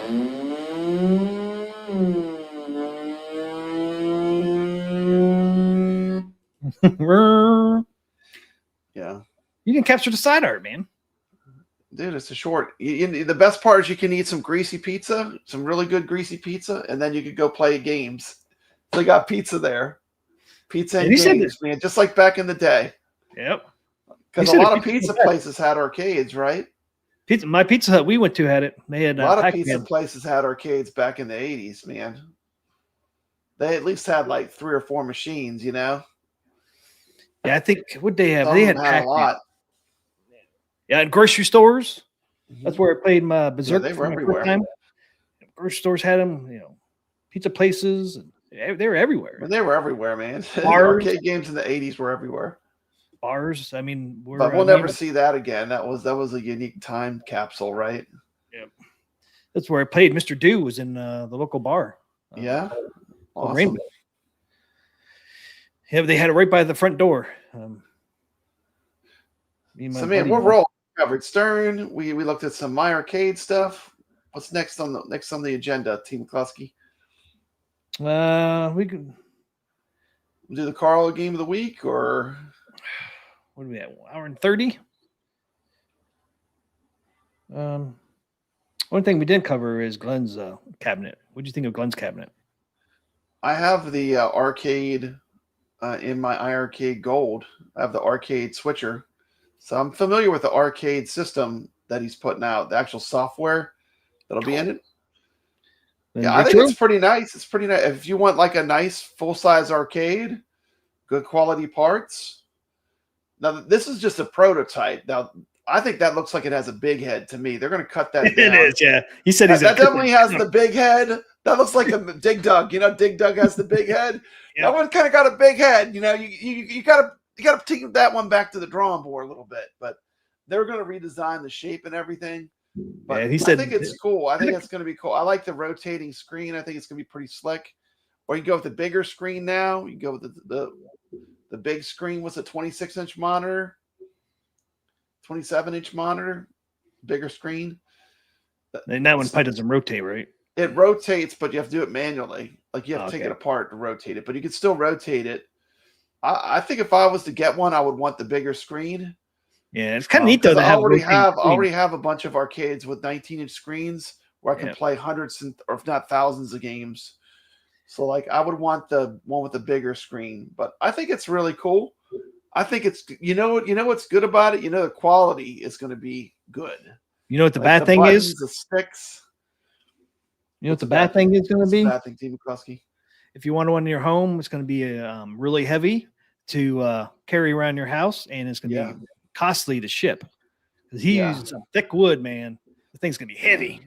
Well, I mean, it's something you buy to have forever, right? I mean, you're basically buying like real arcade parts and a real arcade build. Yeah, coin slots work. Real coin machine, coin slots that work. Arcade quality controls.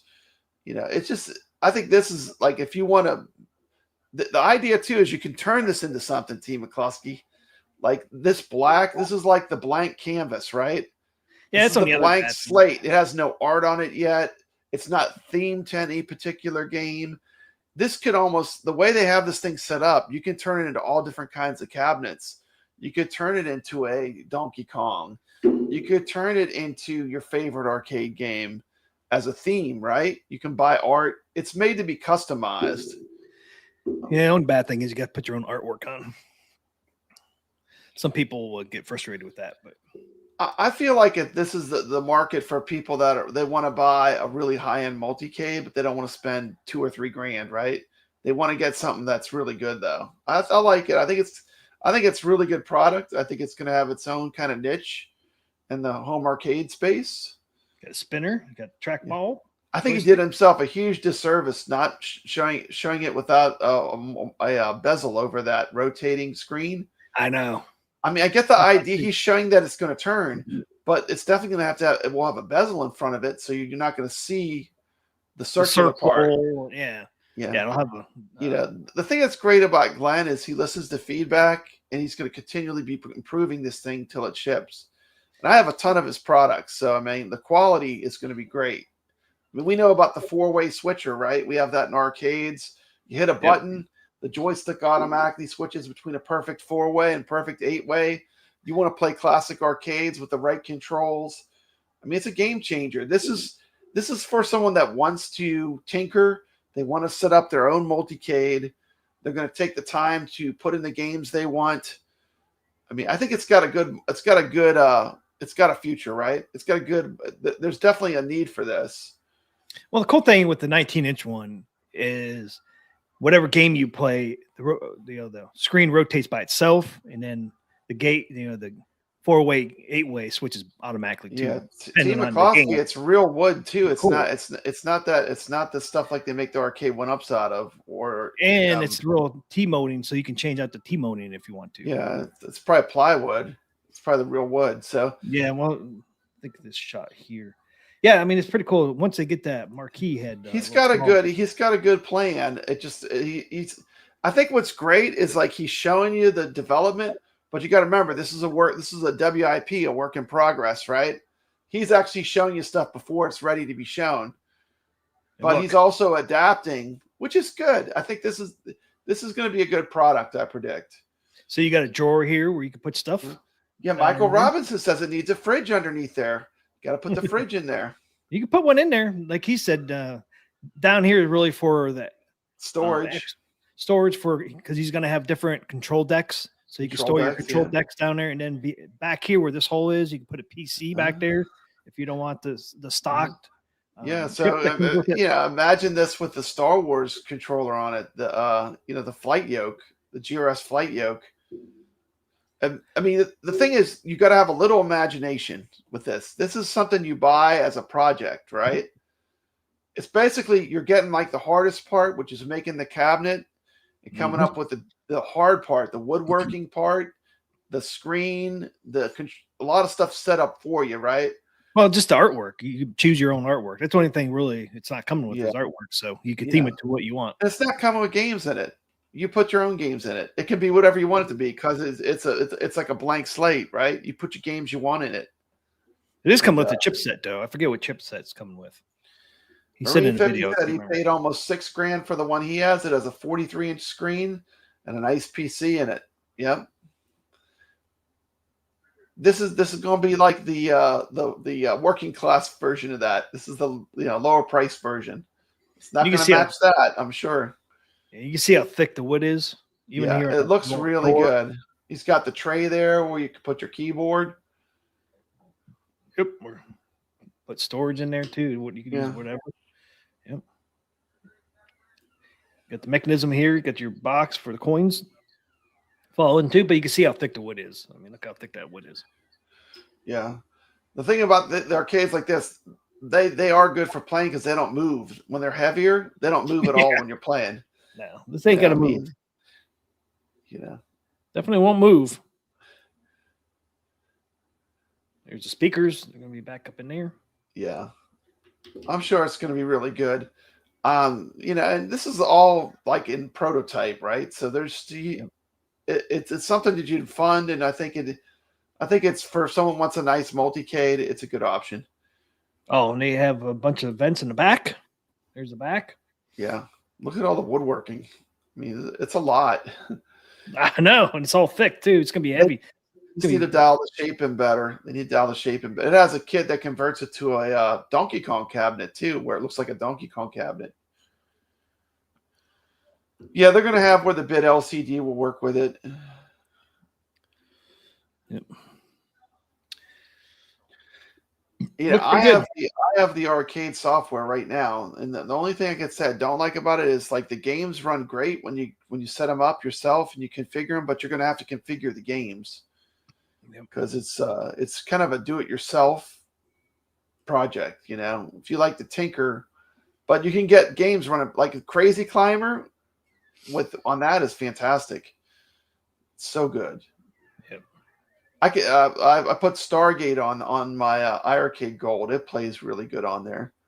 Yeah, look but you literally curate your own arcade though, and you basically take the time to just put the games in there you love. Oh, so to make it a Donkey Kong, you just put like a piece in here. There's a piece that goes in there, and it changes the shape of it to like a Donkey Kong cab. Yeah, that's all you got to do. Yeah, that's it. Pretty cool. He says he's shooting for under $1,000 for the one with the rotating screen, and probably a little bit more for the one with the 26-inch monitor. I think it's neat though. This 19 that automatically rotates whatever game you're playing. Yeah, that'll be cool. And the arcade software can automatically rotate it. And you can set the arcade software where, like, you go to Pac-Man, it automatically switches the gate switcher to 4-way. So they already have that works right now. That's integrated into it, right now. If I set mine up, I could do the one I have. I could set it up where it automatically changes. Yeah, from on the Pi. Yeah, I just never set it up though. How many years ago did you build your Pi arcade? 4 years now. 4 years ago. I think 2019. I did it. Cool. So 6 years, I guess.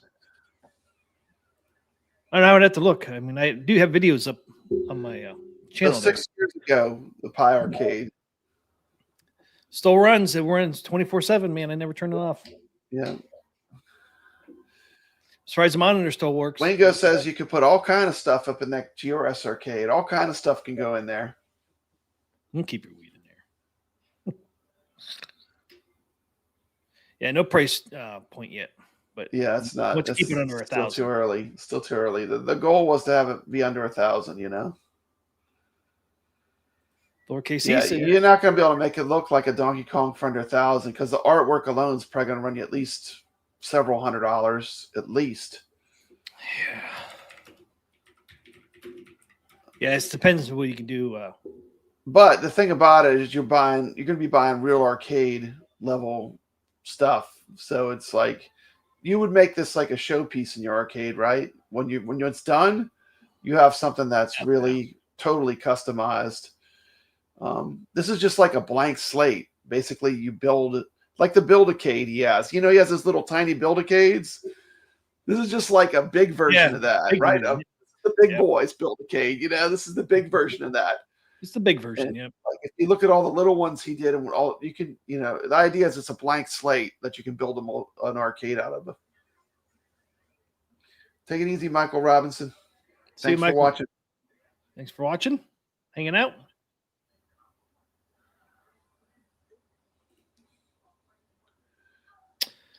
Let's see. It's like, you know, I don't know where you're at, Team Club, but for me, like I'm not in a super big rush to hurry up and buy any of these. I'm excited. I think they're cool, but I don't feel like I have to have them right now. I can wait, right? Oh yeah. I mean, I'm no hurry.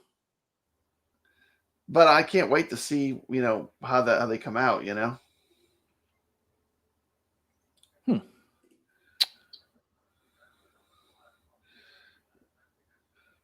What you looking at, Team Koski?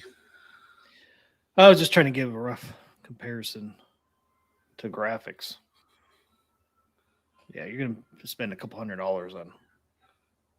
Yeah, I'm thinking probably like $300 probably for arcade graphics for Donkey Kong, because you're gonna need several things. You're gonna need the side art. You're gonna need the marquee overlays. You need a marquee. You'll need the control panel overlays. So, yeah, 1, 2, yeah, 3, and it's a full size too, so it's gonna be big graphics. Yeah, it's full size artwork for an arcade. Like if you went all out buying like good stuff, you know. If you went out and redid your 4K pinball machine from buy stuff, it's gonna cost you over $200. Yeah. So you're gonna probably look at around $300 to $400 probably. Yeah. I definitely wouldn't go with cheap graphics. No, you gotta spend a little bit on graphics if you want to look good. And buy stuff. Get what you pay for. I wonder if buy stuff will come out with graphics for Glenn's. Yeah, I know Sabo's planning on doing some stuff, but you know he's kind of like it takes him a while to get your stuff from him, but it's top quality. So hey, it only took 7 months to get my Mr. Do. 7 months for your Mr. Do. Almost a year. Man, it's like I'm cursing at you, T. McCluskey. Almost a year. It took almost a year to get your marquee. Yep. Never communicated with me at all. Emailed several times. Never got any response. No emails back. Nope. That's unfortunate. I was like, damn, I think they stole my fucking money. It's like, you bastard. Well, you know, I will say this. Buy stuff store, they're on it. They email you back. Yeah. They have excellent communication. So, but I'm sure there'll be people modding these. These machines are built to be a blank slate, right? Yeah. Well, yeah, that's what you want to do, Thor Casey. You want to make it look like a cabinet you have nostalgia for. Yeah, and you want to pick a Grail cabinet for you, and then get the art that matches, and make it. You can make it completely a one-off too, where it's like you could actually tribute any game. You could get graphics and make something that's a one-off. You know. But I think it's going to be exciting to see, like, if this catches on, to see like the designs people come up with, you know. Yeah, it'd be cool, especially if you get those inserts to make it look like a Donkey Kong. And then the people that don't care, I mean, they could just leave it black. You can have a black multicade, but you know, what fun is that, Team McCloskey? Well, AtGames is it's all black, pretty much. But it has the bit LCD, and I guess you could do the same thing with the Glenn's Build-A-Cade. Yeah, you could do the same thing. I think if it'll fit a bit LCD, I mean, I think you got to go that way. Then everything's automatic. If you get the 19-inch one, you got an automatic 8-way, 4-way, automatic screen moving around, and then automatic marquee. That'd look pretty cool, right? Yeah, that'd be really, really neat looking, having a bit LCD on there. That would be cool. Yeah, it would complete it. But yeah, I'm with you though. I would think I would want the 26-inch too. But it's just neat that the 19 is gonna. Yeah, the main reason why is because I actually have an arcade system now with the arcade board. That's a 19-inch BOE monitor. So I've got that actual monitor they're going to be putting into the cabinet on my iArcade Gold. Oh, that's right. You replaced that. It's like the exact same thing. Yeah, it's a BOE custom monitor with the arcade operating system.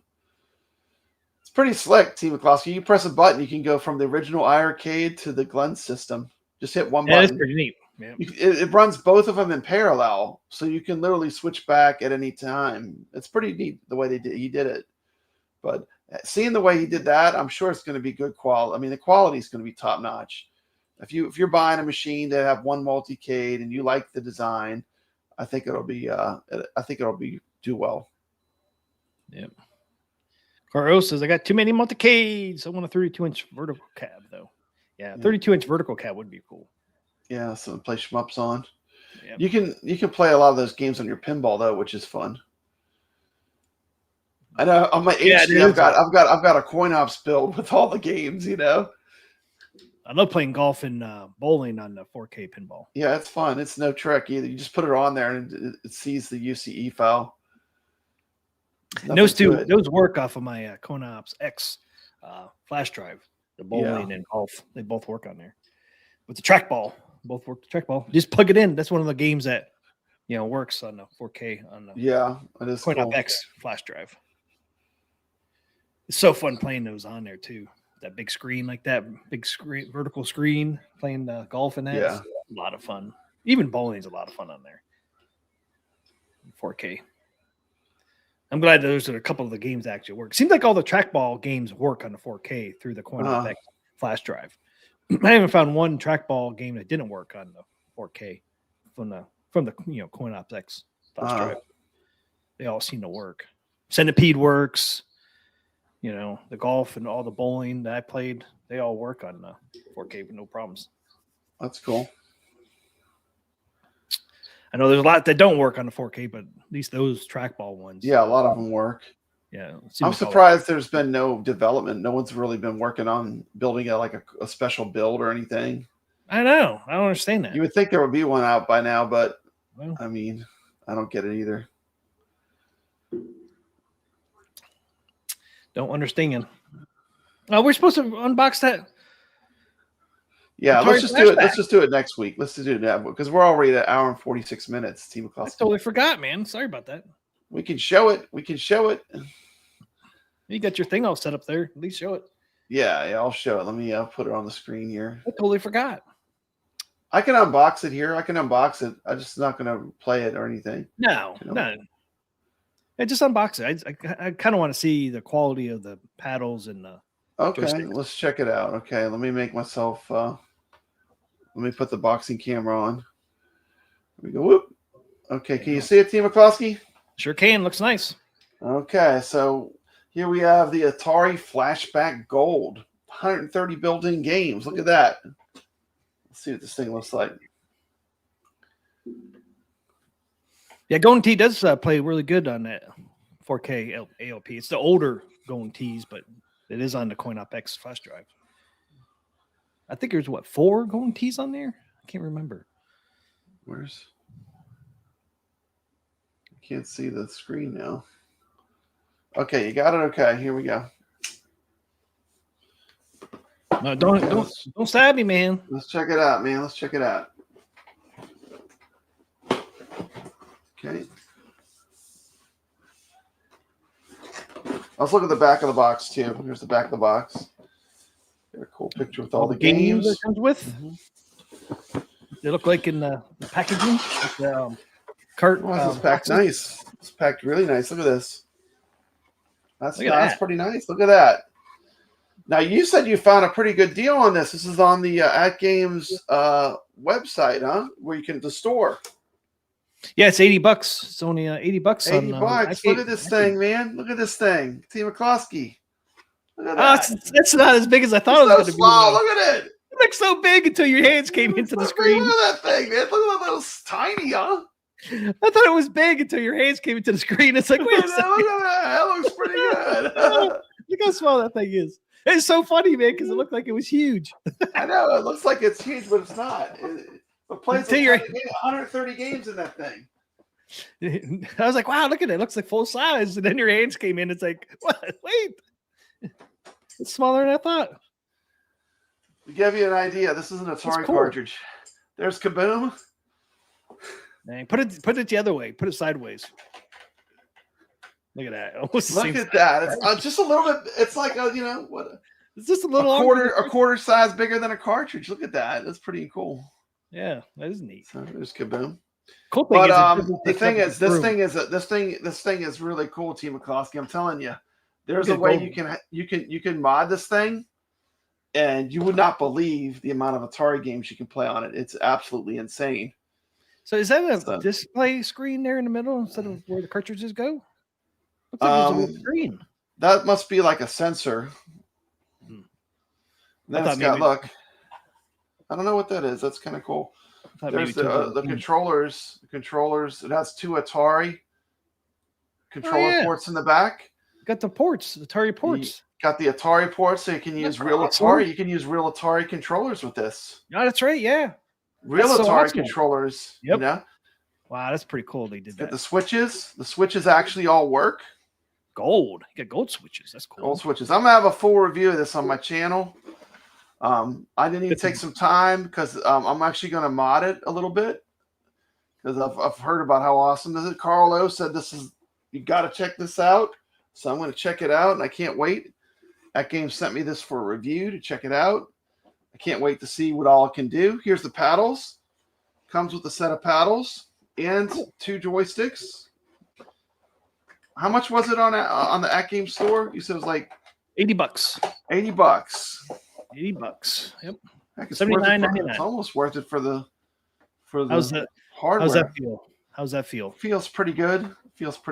Also compare it to my real Atari paddles that I just got from Atari, but it feels pretty good actually. They look exactly like the old. It's the same size as the mini NES or Super Nintendo Entertainment System, so it's a mini. Yep, but I'm telling you, T. McCloskey, when you see what a beast this thing can be, when you hack it, it's unreal. Thousands of games, right?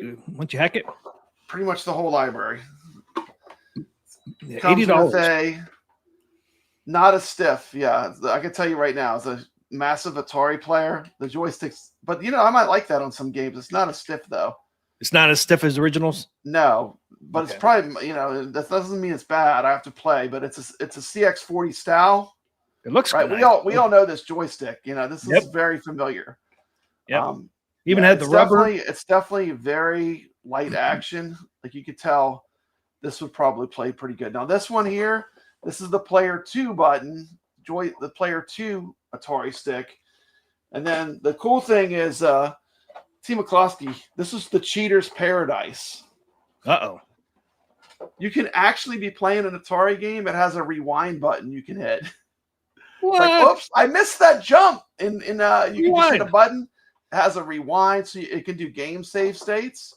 You can rewind. And look at this. All the controls are on the joystick. So like you can go in and out of the games and stuff. Well, that's pretty cool. They're wired, but it gives you some there's some improvements, right, that you don't normally get because Atari was made where you had to have the console by you to operate the controls.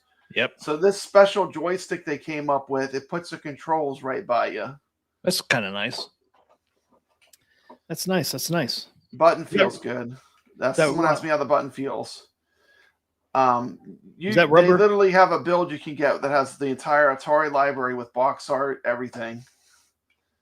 So I'm gonna be doing a full review of this thing. And so you get 2 paddles, 2 joysticks, HDMI cable, right? Nice. Let's see if we got more goodies. There's the power brick. That's power brick there. Included power brick. So it comes with everything you need. Everything you need, man. Your 130 Atari games. But anyway, pretty cool. You can take me off full screen, but I will be doing a review. I got all the stuff. I just need the time to do the mod. But huge thank you to AtGames. I can't wait to really put this thing through its paces. I'm a massive, lifelong Atari fan. 12 gold. I literally have all the Atari stuff sitting here as well. So I'm going to give you some pretty honest feedback about what I think of it. But I think it's pretty neat. I can't wait to really dive deep into it and see what it can do. But it does have some features which are very unique. And you'll be seeing a review on my channel. I'm not in a rush because there's reviews out already. I want to take my time and make something special, right? Yep. Now I can compare it to all the new hardware that's out, so it's going to be exciting. But this is my looks good. Next project. Yeah, it looks good. It's smaller than I thought, T. McCluskey. I knew it was going to be small, but it's pretty small. You saw it next to the cartridge? No, I didn't think it was going to be that small either.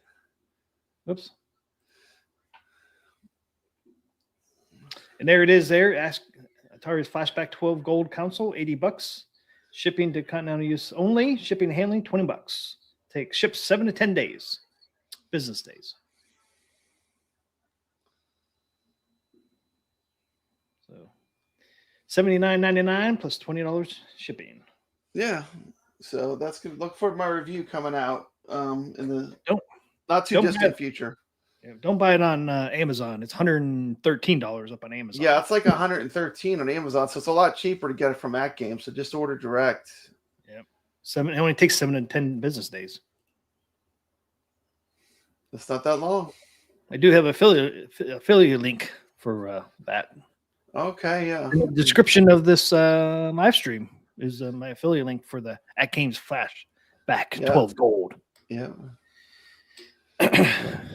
Yeah, I have one of those too. I like the 7800 plus. It's excellent. I like that. This is something different though. This is only made for the 2600. It's a pure 2600 machine, you know. If you have a ton of real cartridges, that's definitely the way to go. Like if you have a ton of real Atari cards and you just want to play real Atari cards on a modern TV, I think the best solution is the 7800 plus right now, in my opinion, for real cartridges. Yeah, because you can do real cartridges and all that. Yeah, and it has the wireless controllers, which are dope. They're really nice. And you can play the 2600 and 7800 games on that, right? Yeah, you can play both. The main thing is you can do it on both of them, but it has updated firmware already, so like the compatibility is better. But from what I've heard about this AtGames, it's an emulation beast. Like it literally, you can. I mean, I'll let you know. I got to get into it, but it looks like you could put pretty much the whole library and play it. It looks pretty sweet. So, yeah. Once you slide load every 2600 game, it's not a fair comparison. Yeah, I mean, this is for someone who just want to play the games. You just want to play the games. And the great part is I have all the new controllers. I have the wireless Atari control. I'm going to try all the controllers with it. I'll put it through its paces, you know. Victor Detto said, Brad, does a 7800 plus or play multi-cards? No, we'll not play multi-cards. No. Fortunately not. Well, that's a bummer. Well, it's because the way it works. I think it pulls the image, you know. Yeah, because it doesn't really play from the cartridges. It's not really playing from the cartridge. It's playing from images. Yeah, that's why. But if it's playing from the carts, you would probably be able to. But yeah, it's just pulling the image, like you said, from the whatever cart you put in there. I'll tell you what, that 7800 plus is a slick package. This got the Bentley Bears game, which is fun. It's a pretty nice package for if you like Atari and you're going to play real cartridges. Bentley Bear, where'd that originally come from? Bentley Bear from Crystal Castles. We did that last week on our Arcade Talk Yeah. Game of the Week. Remember? That's right. Yep, I remember. That's why I said it. It's like, where do you originally I know. come from? I'm going to try the 7800 wireless controllers. I'm going to see if they work. They're supposed to work with everything that's 2600. I'll let you know if they work or not. I'm going to test it all out. Yeah. Be interesting to see if it does. And I can compare the paddles to the re-released Atari paddles. And I have original. I have all the generations of Atari, all the way from the original stuff to like the re-released Atari stuff. So it's going to be fun. I can't wait to really jump into it. Who's saying dope? Goofy Foot said, I'm unsubscribing if I hear one of you guys say it's dope again. Okay. Were you saying dope? I must have. I'm sorry. It's not a word I use, so I know it wasn't me. It's like I don't ever say that word. I said, it must be Pop Brad doing it. So yeah, it'd be interesting to see if that wireless controllers work. Like you said, they're supposed to, right? Or they should. Yeah, well, Atari says they work with anything that's Atari, so we'll see. We'll see. We will find out. Yeah, it would be interesting to see if it does. We'll find out soon enough. I did not think that thing was gonna be that small. I was surprised, and it looks so big in a box until your hands came into the screen. You know, I was like, "Oh, it looks pretty big." And then your hands came in. It's like, "Damn, thing's small." I know. It's gonna be fun. Carlos swears by. He said, "This is the stuff." He says, "You have to check this out." So I can't wait. I can't wait to check it out. Put it through its paces. Cool thing is, it doesn't take up much room. It does not take up much room. I mean, if you just want to have we established the word legit over dope. That's true. I should just say it's legit. But I don't know if it's legit because I haven't reviewed it yet. I have to get a chance to review it. Heck, the Carl O joystick, says it's legit. the joystick is, I think, almost as big as the console. It is. It is almost as big. You definitely can't put two joysticks on that console. I used to always store my original 2600 with the joysticks on top. Take up less room when it's stored, but I don't think you can do that on the little one. But it's cool, man. I mean, you got the wood grain on there. You got the gold buttons. That's pretty cool. Yeah, the buttons actually work too. The switches all work, which is kind of neat. Yeah, it is neat. I don't know, for $80, I don't think you really can go wrong. Yeah, $80 is not that much for the cost of one modern game. You can, and if you can sideload all the Atari games on here, you pretty much can get the whole library. Yeah, I mean, that's crazy. But get them all on there on that little tiny thing. A little tiny thing, I know. Crazy. It's insane. Yep. Well, I should say it's $100 because 20 shipping, and you probably find these things on eBay and even Facebook Marketplace. Yeah, I'm sure. But you can find people selling them. People buy this stuff and then they don't have time or whatever to play them. Yeah, that's true. All right. Carlo, game of the week time. Carlo, game of the week. It's time. It's time for Carlo Game of the Week.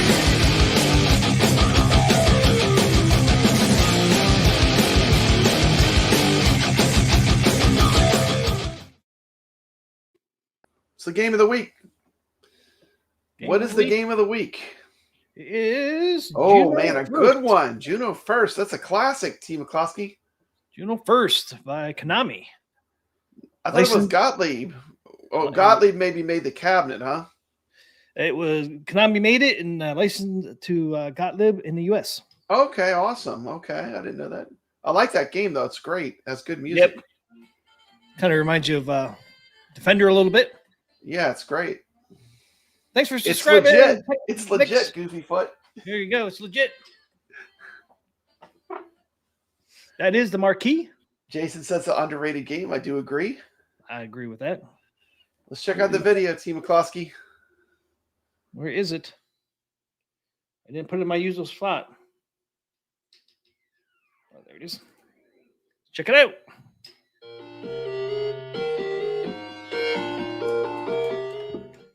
Cara O's game of the week is Juno First by Konami.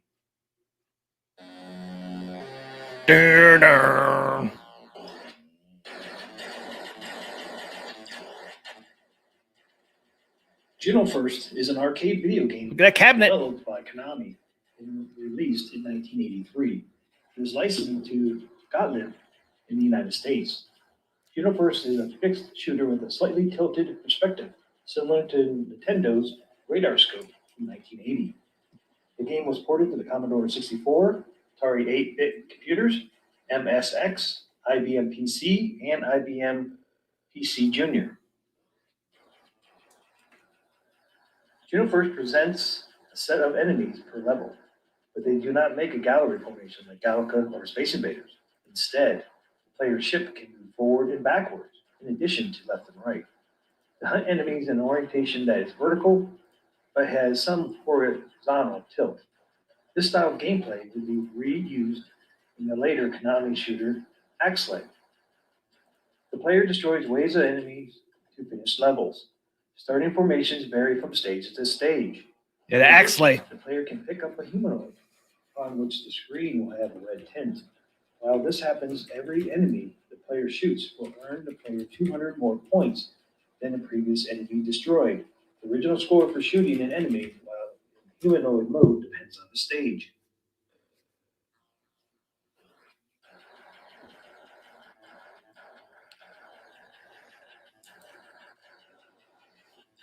Waves of enemies are trying to destroy your fighter craft. Waves increase in difficulty with every third or fourth wave being a formation wave where the aliens appear and attack in a particular pattern.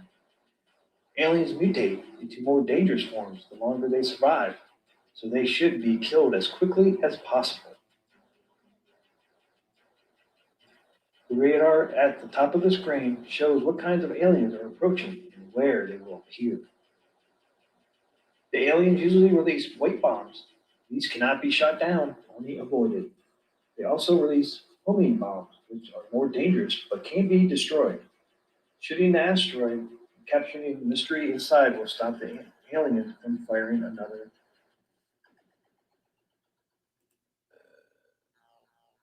Shooting the asteroid and capturing the mystery inside will stop the aliens from firing altogether for about 10 seconds. Give you bonus points for each alien you kill. You have 99 seconds to complete each wave. The quicker you complete the wave, the higher your bonus. An extra ship is awarded every 100,000 points. Using the warp button lets you escape from sticky situations. You have 3 warps. Thanks, Ray. each wave, Thanks. But warps do not accumulate from wave to wave. Accumulate. Make sure you use them before the wave ends.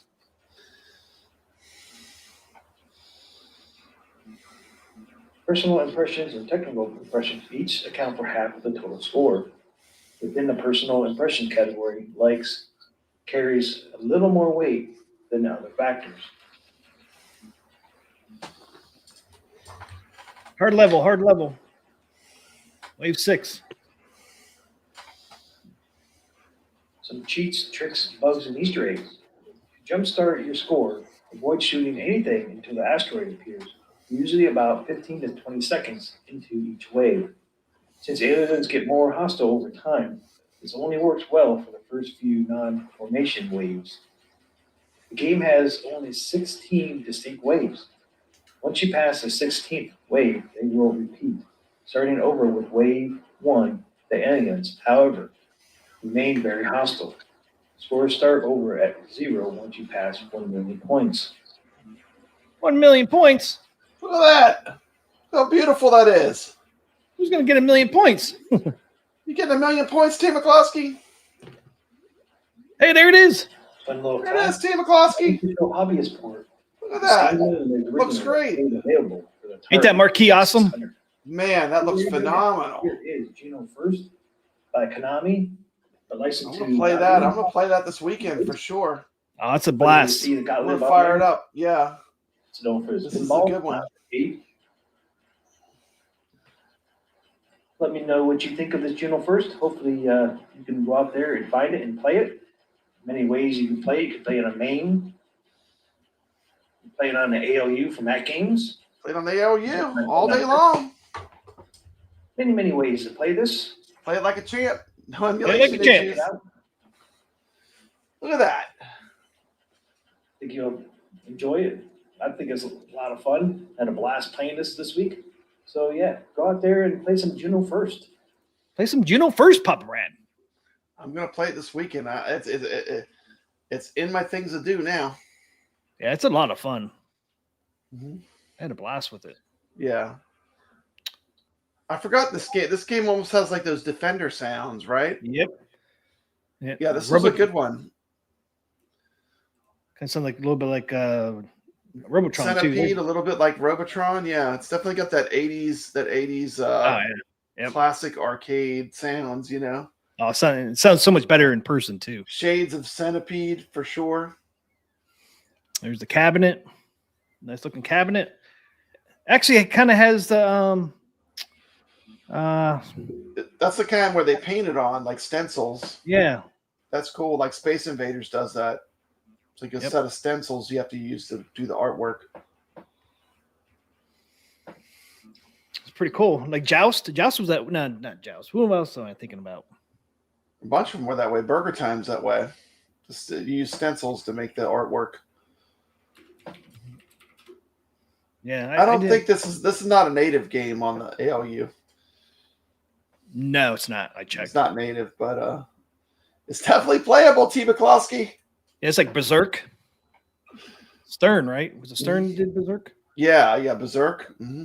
Stern's cabinets all were stenciled like this. Yeah, it does have the Defender colors. You're right, Rich Odell. Yeah. Yeah, it's kind of like Berserk and all that. Yep.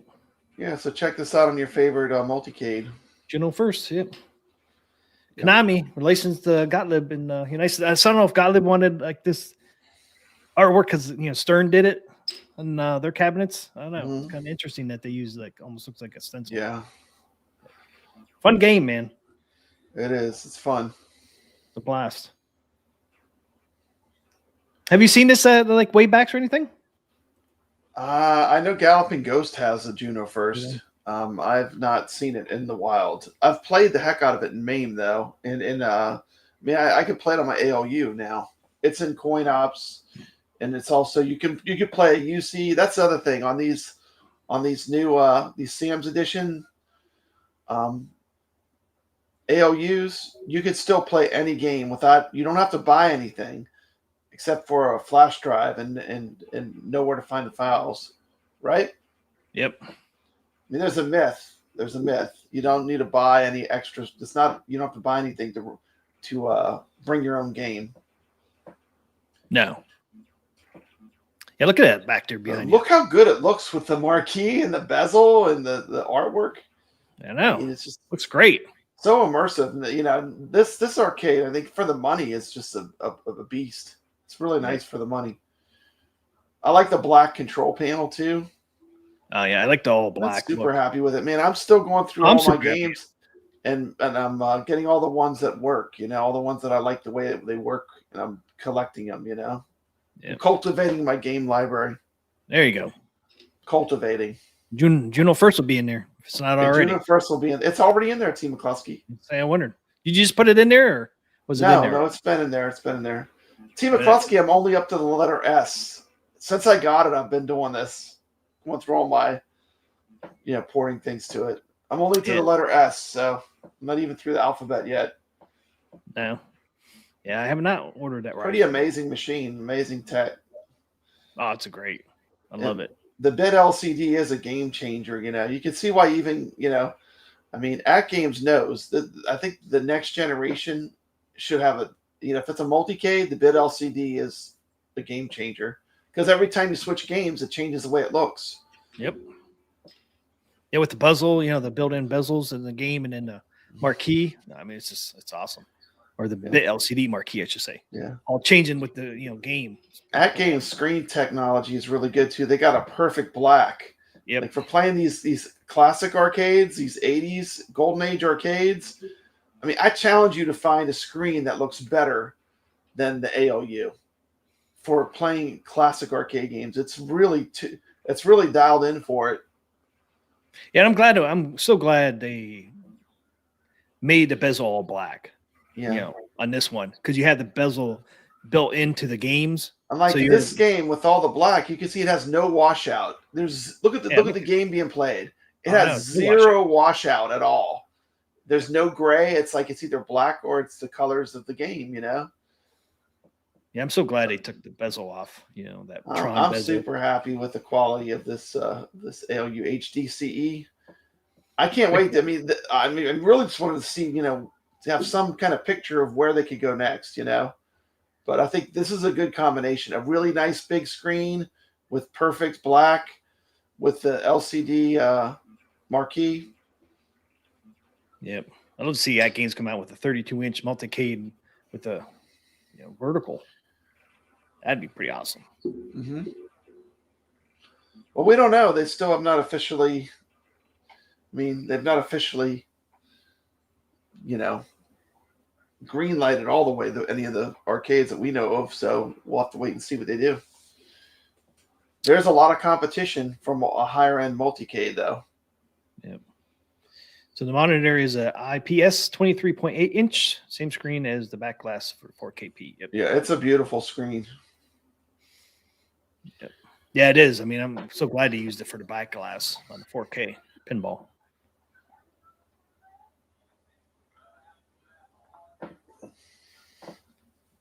Yep.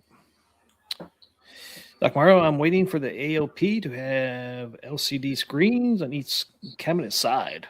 Switches cab art. Yeah, that would be cool. Each That game. would be cool. Maybe one day. Maybe one day, yeah. When technology gets a little cheaper. You know what amazes me? Cool, though. Like, they offer the joystick, right? Where you can put on the pinball.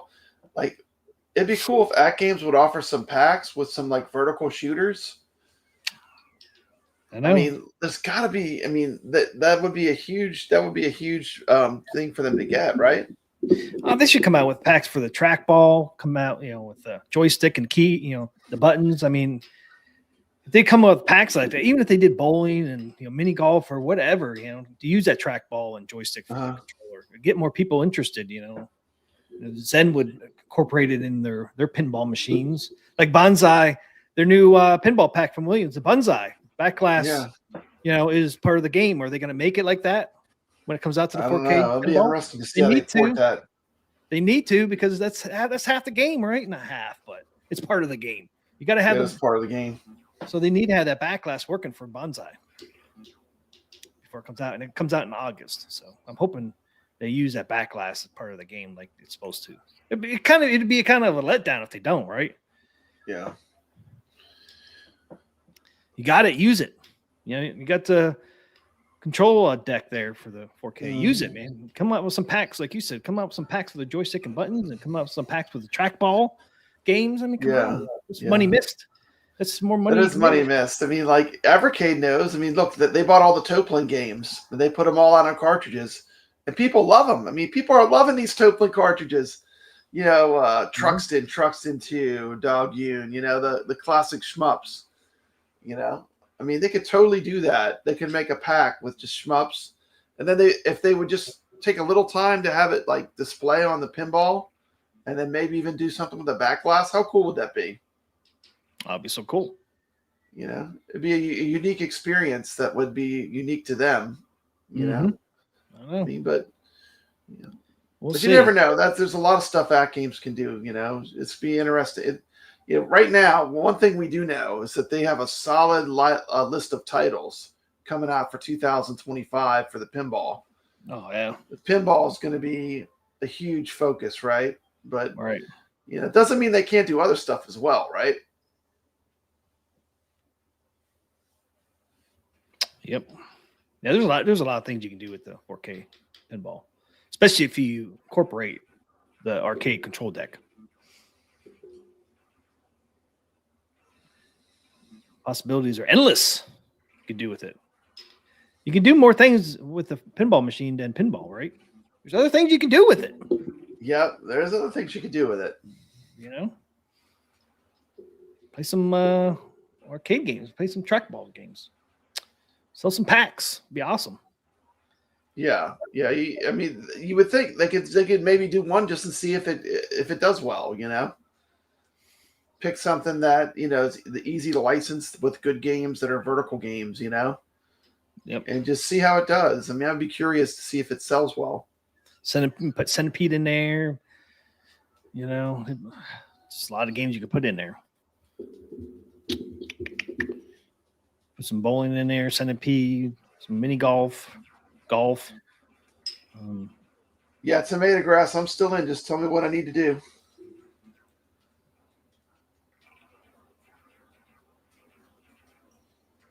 Yep, you're in there. Yeah. All right. We ready for some Arcade Wars? Yeah, let's do Arcade Wars. Get this over. Let's do some Arcade Wars. I'm in. Tomato grass. I'm 100% in. I want to play.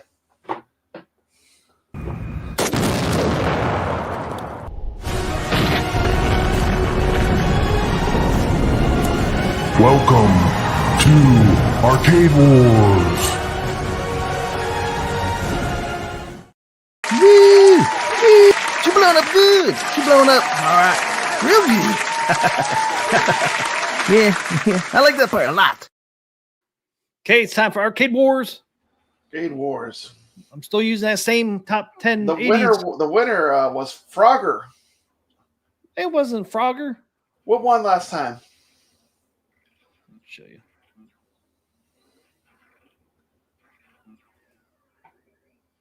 Did we blow up Frogger? Oh, it was Dig Dug. That's right. Frogger got blown up. It was Frogger didn't make it. It was Dig Dug. Dig Dug. Frogger got gone. Dig Dug is the winner from last We week. blew up Frogger. Oh, man. So it's Dig Dug. Yeah, Frogger lost to Donkey Kong. Donkey Kong took out Frogger. That's right. Yeah, Dig Dug. This is going to be a tough one. This is a good-looking cabinet. We have to see if what game can give this game a fight. Smash that. Use that rock.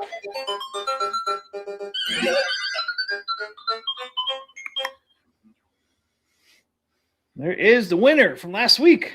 Yeah, man, it's a good-looking game. The side art. Yep. Not good as Mr. Do, but it's okay. It's funny, we were talking about Glenn's Arcade. Remember when it said it kind of has the big head? This game has the big head, too. Look at the top of it. Doesn't look a little top heavy. Go to that side view again. Where's that damn thing? There it is. There it is. Yeah, it's got a pretty big side. Yeah, not as big as Glenn's.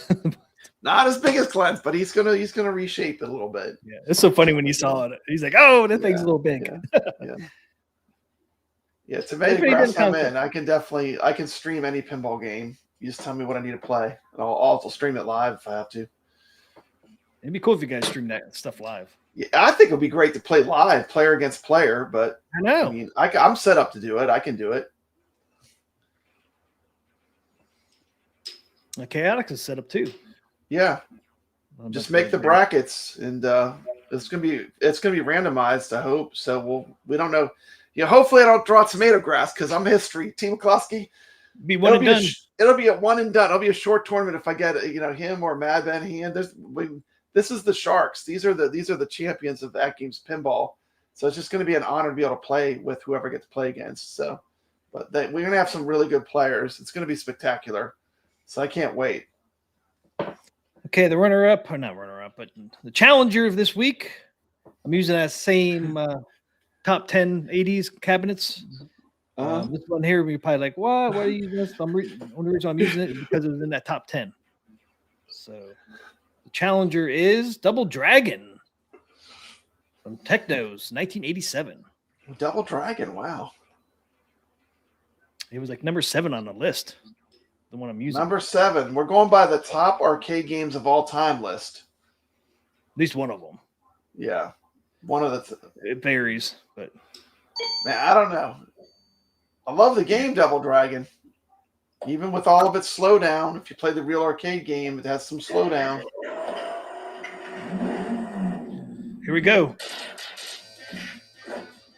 Iconic music. The music's great, yeah.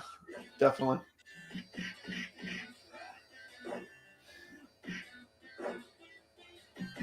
I mean, look at that mullet. It's glorious. It's glorious, T. McCloskey. Glorious.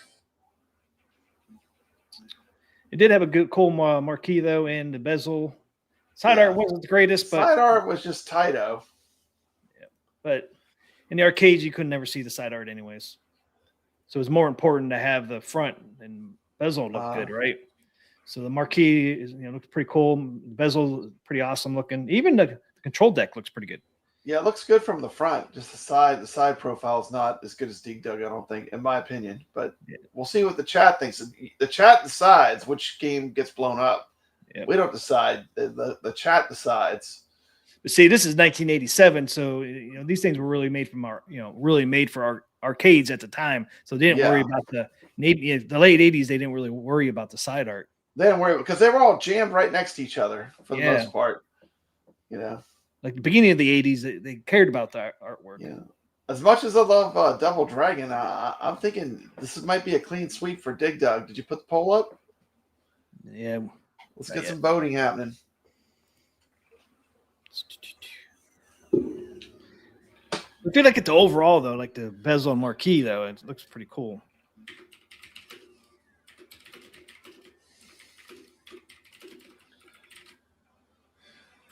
Hear that clacking. The poll's going up.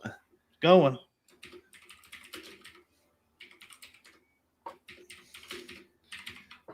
Sorry, again, I need to get a new keyboard. I'm tired of the mechanical. Okay, pulls up. Rich Odell says this is a no-brainer. This is a no-brainer on this one. I know, Double Dragon all the way, right? Double Dragon for the clean sweep. Sweep the leg, T. McCluskey. Trying to get the chat up. I don't know if it'll let me vote. Oh, come on, you dang thing.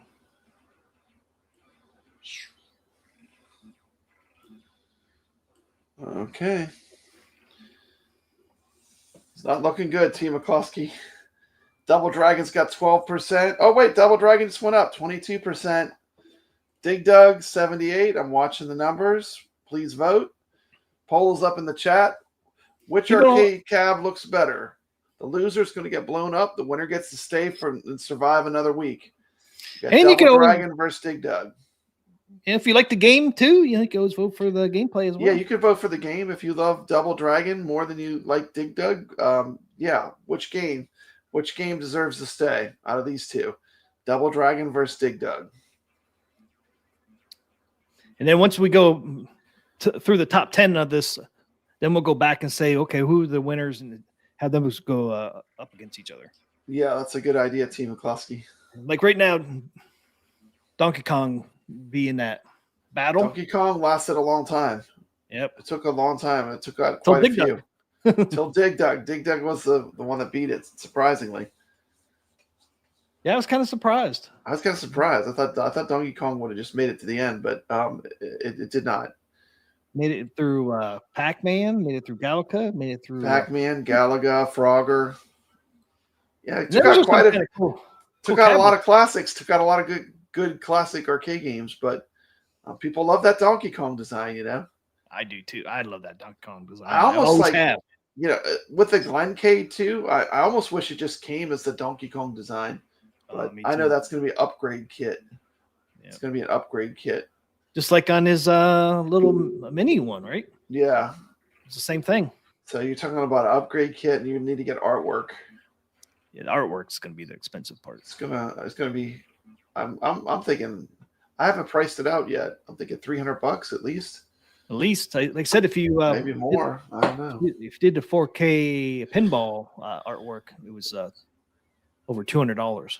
I mean, if I'm gonna do all that, effort, I want it to look great. I mean, I want it to be like just like wow, bam. I want it to look great if I'm gonna invest that kind of money. Yeah, and when you do those, you really have to set it on its side too to do that artwork. Yeah, might be better to do the artwork before you put it together, but it is in two pieces though. The side art. Yeah, it is two pieces.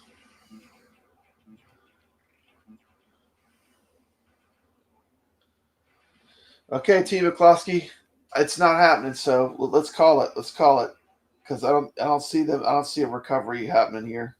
You'll see recovery happening. We got 21% Double Dragon, 79% Dig Dug. Oh, now it's 73-27. You just voted, dude. No, I didn't vote. I was just checking it out. Okay. Well, I can't vote. They won't let me vote. It's not gonna. There's no way. There's no way it's gonna change. Yeah, that's one thing. I can't vote on my own poll. Yeah, you can't vote on your own poll. That is true. That's correct. Yeah, I just tried. Okay, we can end it. 15 votes, 73-27. It's time, Team McCluskey. Make sure you blow up the right one, too. Make sure we blow up the right one. Remember the first time we did it, we blew up the wrong cabinet. I was rusty, man. I was rusty. We were rusty. You wanted that one to win. And then we blew up the wrong one. What? Yeah, I played. Yeah.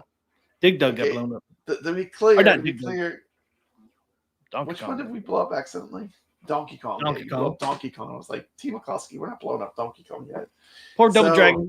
Poor Double Dragon. Time to put it out the pasture, Team McCluskey. Time to put it out. I figured that was going to happen, but I figured I'm going down that list. Might as well continue.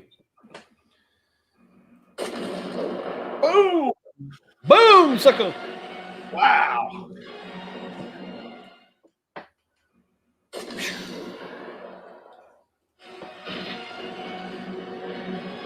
Woo! Woo! She blowing up good. She blowing up. All right. Real good. yeah. I like that part a lot. Yes. Double Dragons, get gone. Awesome. Get gone, Double Dragon. Nice knowing you. Nice knowing you. You ain't making it to the finals. Be sure to check out Arcade Talk's Juno first video on his channel. And what else you got going on, Team McCluskey? I got nothing else going on right now. Yeah. Oh, be sure to tune into my Atari flashback review when I finally get it done. I did get this free for review. So we'll be look at doing that this pinball here. machine, a little mini pinball machine. Same Electronic arcade pinball. Same one as the Pac-Man. This is like the non-Pac-Man one. So that looks cool. Does that one have the thing where the ball goes underneath the playfield?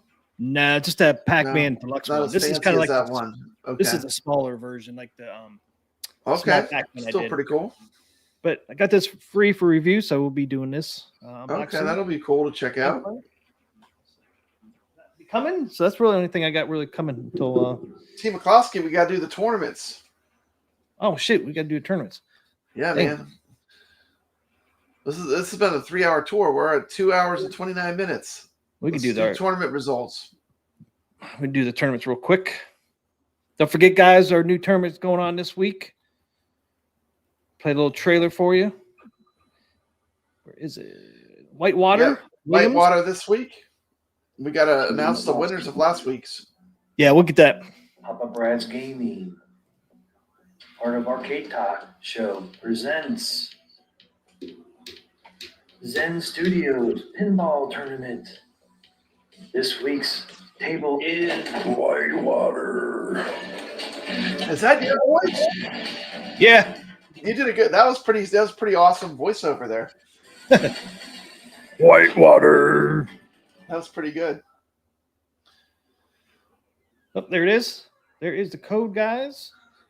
LCT9 is the code to get in. Search. LCT9. This one is coming to the AtGames 4K. July 2nd. July. So this will be one we'll see on our pinball machines. July 2nd. So this is a good chance to check it out, get a sneak peek at it, and play it. See what the table's all about. LCT9. Ray DeLatorre says he needs to see the tournament results before all of California burns down. I hope not. No. Hope not.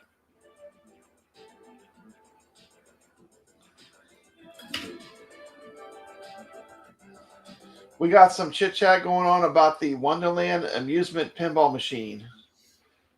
I have zero interest in it. How about you, Team McCluskey? Right now, I do not. I just don't see where it could be that good. But if it's good, I mean, we'll cover it. But I don't know. Think it'd be better than Turner's pinball? I forget the name of that. It better be for the amount more it's going to be, right? It's going to be more expensive, a lot more expensive. Oh, remember the Turner pinball was at the Oh no, the Turner pinball. Oh yeah, I can't think of the name of it anymore. Those were the ones that had the plexiglass top instead of the real glass. Yep. Yep. I I think can't they think of the changed name. that actually. You know, they did Yeah. finally sell out. They actually sold out. They sold out. It was a Ninja something, wasn't it? Yeah, it's something Ninja, yeah. But yeah, they made some improvements, which I think, I don't know, I'm not sure if they went to real glass or not, but they did make some improvements. Yeah. So, but yeah. It's tough to break into the boutique pinball like that, you know, and be that small, right? Yep. I mean, Spooky did it though. It can be done. It can be done. Yeah. Spooky made their little niche, but it's probably pretty tough. If you get that first one sold where you can get a real IP, I mean, then you got something. But you got to sell that. And they said, you know, they sold out on their Ninja one, so we'll see. Was it Ninja Eclipse? Yes, that's it. Yep. Is that the name of it? Ninja Eclipse? I think their goal was to get 5,000 units, or was it 2,000? I don't remember. It was probably 2,000. Remember? Yeah. It was 1,000. But I know they did sell out after they did their improvements. Okay, we had 54 people in last week's tournament. This was started. Wow, 54 people. Oh, when we're talking about tournaments, AtGames, they need to raise the tournament to 100 for Zen. We didn't even mention that, Team McCluskey. We were talking about that before the show. Oh, for yeah. the Flipper Friends, the Zen tournaments. Okay. Well, yeah, when we do their. Okay, we need to talk about that too. That's a huge issue. Yeah. Okay, so for Empire Strikes Back last week, we had 54 players. So thanks everybody for playing in our tournament. Yeah. We already have a good turnout because it's Star Wars, and we did. And it's We a did have classic a good Star Wars, turnout. too. It is classic Star Wars, yeah. So 54th is so that Belkowski, 2.4 million. 53 is for After Ever. Oh, Team McCluskey, Carlo said they only made 100 of those Ninja Eclipse tables. Well, it's easy to sell at 100. At least they sold out of 100, though. Yeah, especially almost 10,000 a These piece. pinball tables aren't cheap, you know. I mean, you got to keep in mind. Even the AtGames is not cheap. I mean, the most popular ones are $1,500 to $2,000. So, yeah, it's not that cheap, right? I mean, yeah, because I think they're selling theirs for like 7,000. Yeah, yeah.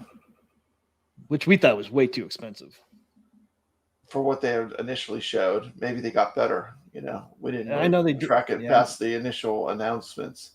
I know they did make some improvements. Well, that's good. That's $700,000 paid off. If they sold out of them, then they can move on to the next game. That'd be like 700,000. If it's I think it was right around $7,000. So that would be 700,000. That's a lot of money. That's a lot of money. All right, Nath Holgar, whatever, is 3 million. 52nd, 51st is iPod. 50th is I'm whacking these names. I know I am. Well, Koss, 4 million. Ninja Sheep, 49th. Walkie, J1, 48th. Laza, 47th. Colonel Ripper, 46th. T-Punk, 45th. He's in there a lot. T-Punk, yeah. Regisaurus, I guess he's the dinosaur. Regisaurus. Regisaurus. Snowbat, 43rd. JSN BRMN, 1215, 42nd. Frank Tanker, 41st. Dennis, 40th. Stalin, oh wow, I thought he was dead, but he's not. He's 39th. No, it's not dead, apparently. Apparently not. D. Joe Land, 38th. Hey, Sack Pin Player. Sack Pin Player, 37. Woo woo. 7 million. All right. 36, J. Cardone. Dave LB, 35th. Woo-woo. Dave LB. Arcade Talk YouTube, 34th. There I am. Good Woo. score, Team McCluskey. Bad score, 34th. Force was with you. I did raise up. I was 38th. I did raise 4 places up. That's a tough table, man. Especially if you we got Barnes Arcade just came in the chat. Welcome to the stream, Barnes Arcade. What's up, Barnes? I love his content. He's got a great channel. Bex Flash, 33rd. Trustee, 32. Nick Rude, 666, 31st. Jules, 30th. Dan's a foot. Danny Johnson, right? 11 million. Danny Johnson, 11 million. Top 30, Top 30. Papa Brad. Look at you, Playing 28. OTG. Playing OTG. 11.8. All right. Top 20, 30th. And look who, oh, man, look who just Look at that, missed. man. Look how close. Dan- We were pretty close. Dan Me Z. and Dan Z were pretty close. Just 2 million. He took me out, though. Took me out. 27th. Like his Good job, back- Dan Z. like his background. I do. It's pretty cool. There he is, Disturbed 76, which is Serve 76. I wish it was a rock star. 26. Thanks for playing. Thanks Great for score, playing. man. Great score, 26. Benson 80ger, 25th, 15 million. Call 24th, 15th, or 15 million. I don't think that's not YO, right? WWOCZ 23rd, 17 million. Metal So-So. Metal 22nd, So-So. There he is. 17 22nd. million. Paulie, 65. 21st. Hey, look at Carl O. Top Holy 20. Carl O coming in hot with a top 20 finish. Top 20 finish in the Arcade Talk tournament of Empire Strikes Back. Good job, Carl O. Great Top score, 20. man. Top Great 20. score. Yeah, top 20. 17.9. Almost hit 18 million. Off YD, 19th, 18 million. There he is. Pops. There's 18th. Pops. Pops is playing. 18th 18th. place. 19.6 million. STN 19811, 17th with 20 million. Hey, there's Ojib. 16th. Nice. Nice. Great Nice. score. Top 16. Good 22 score. million. Good score. Man. Yep. Georgia Peach coming in strong. Top 15. 23 million. We're getting into the sharks are swimming now. Yep. I'm just a little minnow. Big Bad Wolf 666 Saw 14th. 24 million. 13th. Pascal Roma 57, 25 million at 13th.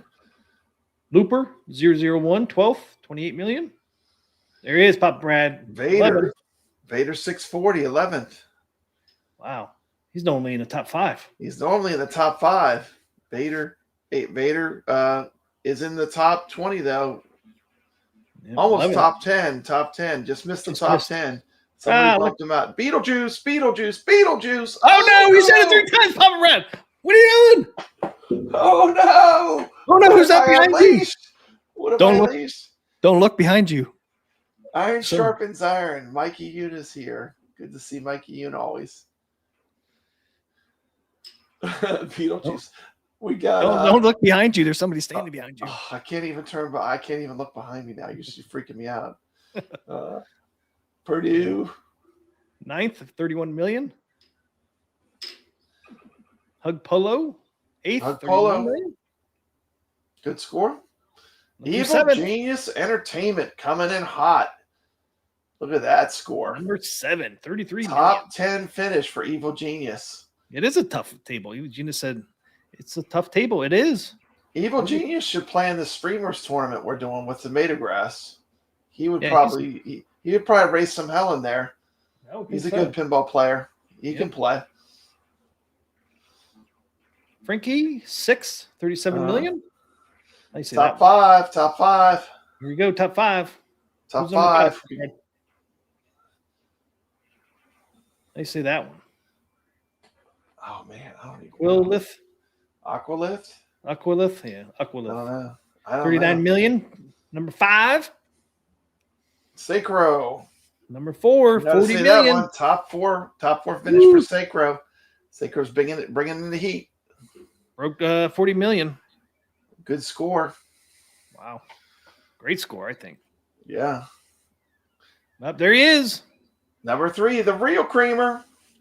43 million. Awesome. Good score. Look at number 2. Look at Gregory coming in with the aces. Look at that. Gregory. Yeah. The 65 founder of million. Calling All Ballers. Calling All Ballers founder. Gregory. 22 million above number 3. Damn. Yeah, but Calling All Ballers is playing games too. Always go over there and check. We're always playing something on that Calling All Ballers. Okay, number 1, Pop Brad. Number 1 player.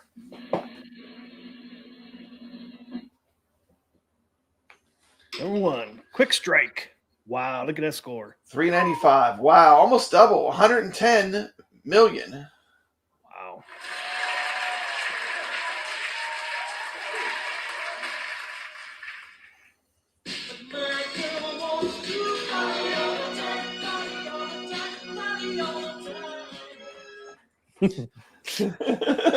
What a score, man. What a score. Wow. What a score. Evil Genius coming in with overall, those Zen Star Wars tables are among their best originals. I do enjoy the Star Wars tables.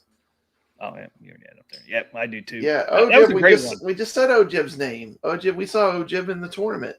Good Yep. score, Ojib. Yeah, you were. He did good. He was like in the top 16th. 16th. That's good.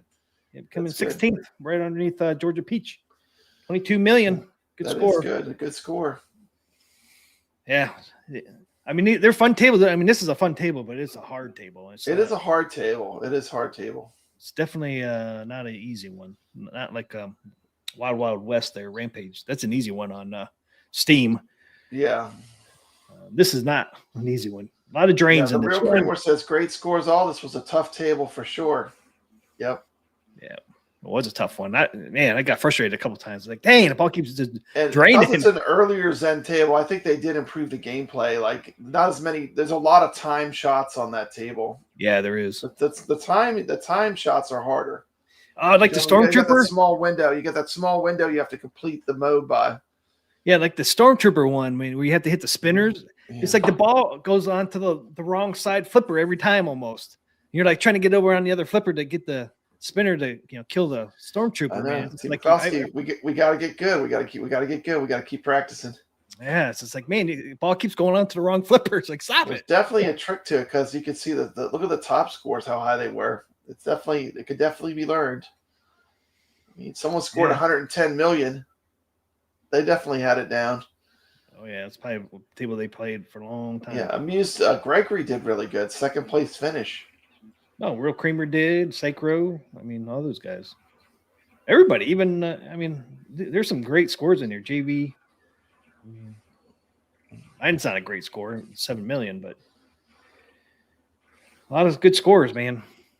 Kudos to you guys, because man, that's not an easy table. And we got Whitewater this week. Yep, we got Whitewater. Oh, right, we got 12 people in there already. Oh, we already got 12 people already. We just put this table up. That's good. Yeah, so here it is. 12 people. Look at that. Meadow Soso's 12th. Dan Z is 11th. Z. Mossberg 10th. Carlo 9th. Dave LD. Dave B, there he is. 20. Papa Brad 7th. 7th. Hey, look at who's up on top. Arcade Talk. Look at that. You got me, Team McCloskey. Not for long. Gregory's in there already. 5th. Zamingo. Cobra. Cabretti. Vader already. Whoa, look at Vader. 136 million. Vader's not messing around. Vader definitely knows how to play Whitewater. Look at these two, Kadash and Vader. They definitely know this table. Give us the tips, man. Give us the tips. Don't say they definitely have got this one down. Look at those scores. I know. Sweet. Well, I'm in my normal range right now, just above 50%. Yeah. I'm always. I look forward to playing and getting better at this table. It is a challenging table. There's a big gap in between the flippers. It's a harder table, I think. You know, I'm tired of Pop Rabbit on this table already. I'm tired of freaking Bigfoot laughing at me all the time. He laughs at me every time you drain the ball. Does he quit laughing at me, man? Taunts you. I know he's sitting there laughing. It's like, dang, look at Bigfoot laughing at me. We need to pick a favorite next time. We'll throw some favorites up there. What's that? What table would you? Let's ask the chat. What table would you like to see us play next? We need to pick a favorite table, like one of the classics.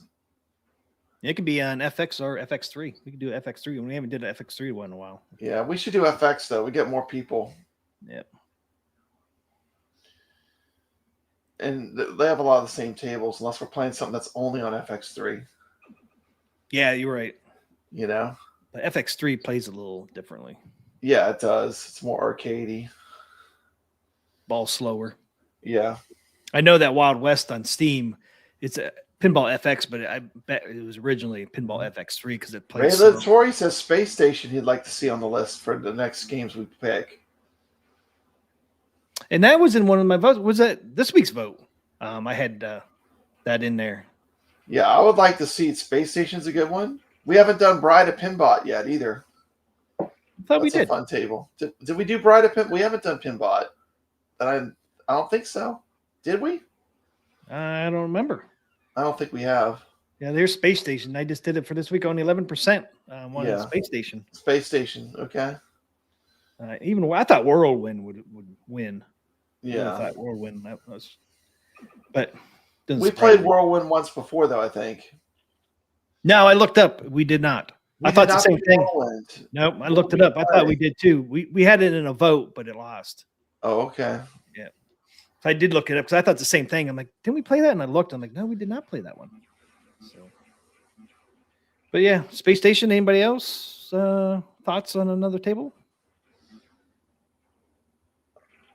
Roll Creamer says anything Williams coming to the 4K, I'd be in favor of. Well, Whitewater is coming to 4K in July 2nd. July 2nd, Whitewater is coming.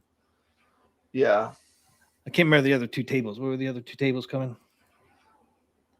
We could put some of the new ones in there too. We have Black Knight 2000 and Earthshaker. Those are fun. And those are coming August 27th. Black Knight, Earthshaker, and Banzai Run are all coming August 27th. Yeah, so this is all the Williams. Yeah, the Bride of Pinbot we haven't played. It's in the list. Medieval Madness, Getaway, Junkyard. We did all those ones. We did Black Rose. We did Party Zone. And you got Theater of Magic. We've never played Safecracker. Pay Champion Pub. We played the heck out of Champion Pub. That was so much fun that we did that one. Yeah. Theater of Magic, Safecracker. A lot. I played it a lot that week. Theater Magic, Safecracker, and then I think we did do Red Ted already. I think we did Getaway High Speed 2, I think, as well. Yeah. There's not too many we haven't done, really. Now, Whitewater, which we're doing now. No Good Gophers. Space Station, Dr. Dude, Swords of Fury, Whirlwind, Machine of Pinbot, and then, of course, the Black Knight, Earthshaker, and Banzai. So those are the only ones we have not done yet. Yeah, we're doing pretty good on we did a lot. The tables that are going to be coming. So the first Williams we're getting is going to be May 14th. Okay, so let's definitely put Space Shuttle in the next poll that we do for picking the table. Evil Genius says, I'd say Pinbot above Space Station. I've never played Space Station. Yeah. Barnes Arcade said, the Bigfoot, it's annoying as like duck hunt. Dog laughing. Yep, that's true. Dog always laughs at you when you missed. And Ben Haynes said pretty good scores for Whitewater. Yeah, especially top two. Crazy. Oh, do AtGames tournaments. Collapse that one. This ends tonight. 3 and 2 hours. Team McCloskey, you still got time to put in some scores. Got 2 hours. You have to get them in right after the broadcast. Okay, here we go. Can you see that? The Real Creamer, number 1 in Pinball Champ. Still. I'm sorry, he's not number 1. He's definitely not. The Real Creamer is definitely not number 1 in Pinball Champ right now. Bad Ben Hand always putting in a killer score. Number 1 in Fishtails, number 2 on Pinball Champ. Tomato Grass right up there. Those two always the top 2 usually. Yeah, look at Real Creamer's number 4 on Fishtails. Nice. Top 10. Good job. Pinball Champ, top 4 in Fishtails. Nice. Ray Del Torre is number 5 on Pinball Champ. Awesome. Top 5. Man, number 9. Okay. There's Wild. Wyo's number 10 on Pinball. House of Hounds is number 9 on Fishtails.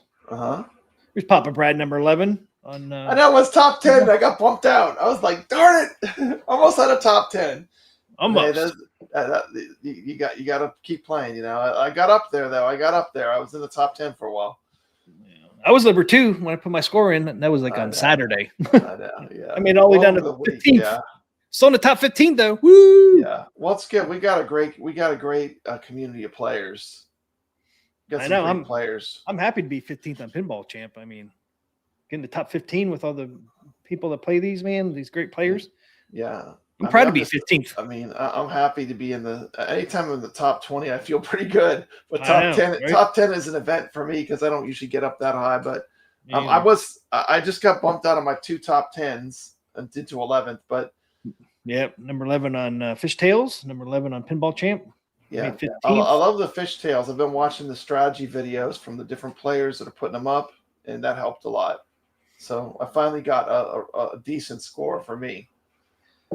Ray Del Torre's number 14 on Fishtails. Yeah, excellent job, Ray.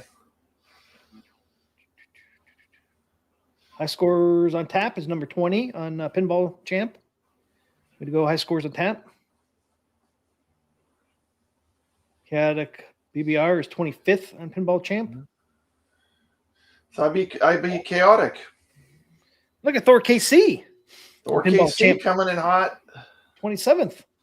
Nice, Thor KC. Nice. Good job. He's 27th on Pinball Champ. Chaotic. Dr. Torque. He was in here earlier. 30th. Oh, yeah. 30th on Pinball Champ. Chaotic's 31st on Fishtails. I did not get a chance to play Fishtails. Hey, I might have a chance against Chaotic. I beat him on both these tables on the tournament coming up, the streamers tournament. Oh, yeah. You never know. It depends on what table you get too, right? And he's really good at Monster Bash, man. If you certain tables, certain players are better at, Yeah. Depends luck of the draw, right? David LB's 39th on Pinball Champ. Carl O's 40th on Pinball Champ. YO is 39th on Fishtails. Man, seen a lot of people in here. We know. Awesome. I know, it's awesome. Thanks for watching. A lot of familiar names. Thanks for playing in the tournaments. Okay, so we got top. Is that 50. Gru the Wanderer? That was a comic book. It was called Gru the Wanderer. That's pretty cool. Someone named their name Gru the Wanderer. Number 48 on Fishtails. Okay, then we just got one more table. Sea of Thieves. I didn't get a chance to play this one either. Yeah, I will say this. Let's go back to the Fishtails. Go to the lowest score. Here's one thing that I think AtGames could improve on. The lowest score in Fishtails is 220 million. Now, 220 million. There's no novice player that's even going to be able to get even remotely close to getting on this list. Nope. So I really think with the Zen tables, they're shooting themselves in the foot. It needs to be 100 players. Like, we're getting 50 plus players on the Arcade Talk tournaments, and we're just a tiny YouTube channel, right? I mean, if we only had a top 50, we'd have cut 4 people out this week. We would have cut 4 people out. Imagine how many people are getting cut out. I mean, I think the Zen leaderboard they need to bump them up to 100. I keep saying it, and it's still not happening. But I think more people would start playing if the leaderboards just for Zen were 100 instead of 50. Because this is the thing. I know some people do this, right? Okay, so they say you're going to try because they can't even get to the lowest score on the leaderboard. Well, what they do is, I guarantee some people do this. They'll go to their 4K pinball. They'll go to Fishtails. They'll look at their highest score that they ever had, their top 10, whatever. Then they come over to this tournament and say, "Dude, I'm not even close to 220 million. I mean, I'm not even going to try. My best game's only 79 million." It's like some people do that. They're like, "I'm not even going to try." Now, if you had a top 100, the 79th, you might be close to 100, if not in the 100. Shout out, I know Mad Ben Hand's always at the top, but Papa Brad and T. McCluskey, we're on a lot of these leaderboards too. So shout out to all the players, not just the champions. We have some champions, but shout out anyone that's made it onto these leaderboards. You definitely putting in some work, right? Yeah. Even Sea of Thieves' lowest score is pretty high too, if you look. But that, what that tells you? It's a good table. People are playing it. People are diving in and they're playing it. What was the lowest? 100 million is the lowest score. 105 million. 105 million is the lowest score. Where's Cornercade? You see Cornercade on there? I haven't looked. Okay. Does he even have a table? Yeah, he has a table. I know he had Sea of Thieves. He did a review. Well, 105 is not no sneeze. to get. Yeah. You have to play this thing for hours, right? Yeah. I'm not even on here. Yeah. Well, I'm just saying, shout out to anyone that if you're on the leaderboard, you're definitely playing the games, Yeah, kudos to you because it's not easy on any of these. Even Yeah, pinball it's channels. not easy. It's not easy. When you always see Papa Brad on the leaderboards. Now I might not be in the top 10, but I'm on there and I'm playing and I'm sharpening my skills. Yeah, you can't play 1 or 2 games, that's for sure. You And gotta play for a while. yeah. Gotta play for a I while. will say this: if you want to play real world pinball, this definitely helps a lot too. Like when I went to Wayback's Arcade and I was playing my skills had sharpened so much more since even the last time I went. It goes hand in hand because you get so comfortable. You let the ball dead flip. You just get comfortable playing pinball, which is a whole part of it. And then certain tables if you play the same table, then you really have an advantage. Because you know all the rules, right? Yeah, you know the rule set, right? You know the rules. You know the patterns you need to follow. You know where the good shots are, and but it's a great. To me, one of the strongest things AtGames has is a leaderboard system, and these tournaments are great. I just think on certain tables, I think the leaderboards aren't deep enough. Like they need to go up to 100, right? Because I think a lot of people are getting excluded. They just can't even get on them. Especially the Zen tables. The Zen tables 100% need to be 100 players. Yeah, more people play on those. So more people play on them, more bigger the leaderboard you need. You can't tell me. The more you play, the better you get. That is true. You got, the more you play, you do get more comfortable and you play better. Now, AtGames could come back and say, well, we only, want the top 50 to do the random drawing, which is fine. Even if you make it a separate scoreboard, so you don't have to worry about 51st to 100. Just have it somewhere where people can. Well, no, they said it's randomized anyway. It says randomized anyway. It's all randomized anyway. So what difference does it make? Well, I'm just saying if they don't have it in their system where it does, it would go past 50. I'm just saying. Yeah, they can make the drawing only for the top 50. Like I'm just saying, even if they had to separate the leaderboard, just put a line or something. I mean, there's Carlo says a way to do it. Carlo says they random draw all players regardless of the position on the leaderboards. You heard that? Yeah. So it doesn't matter what your position is as far as the drawings. So why not give us 100 players for Zen? So like more people can place. Yeah, that's what I said. That's what I said. Even if they say, well, there's no way to separate 51st through 100, we'll make it a separate leaderboard then. Make a separate leaderboard, yeah.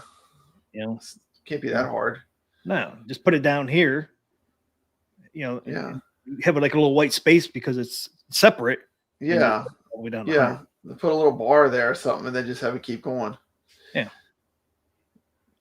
Can't be hard. Yeah. I'll give one thing. I'll give AtGames kudos to is they definitely improved the 4K pinball tournament leaderboards because the old HD tournament leaderboards were terrible. Some people wouldn't even get on there. You would play and your scores wouldn't register. It's the CE operating system is way better as far as the leaderboards and the tracking and all that.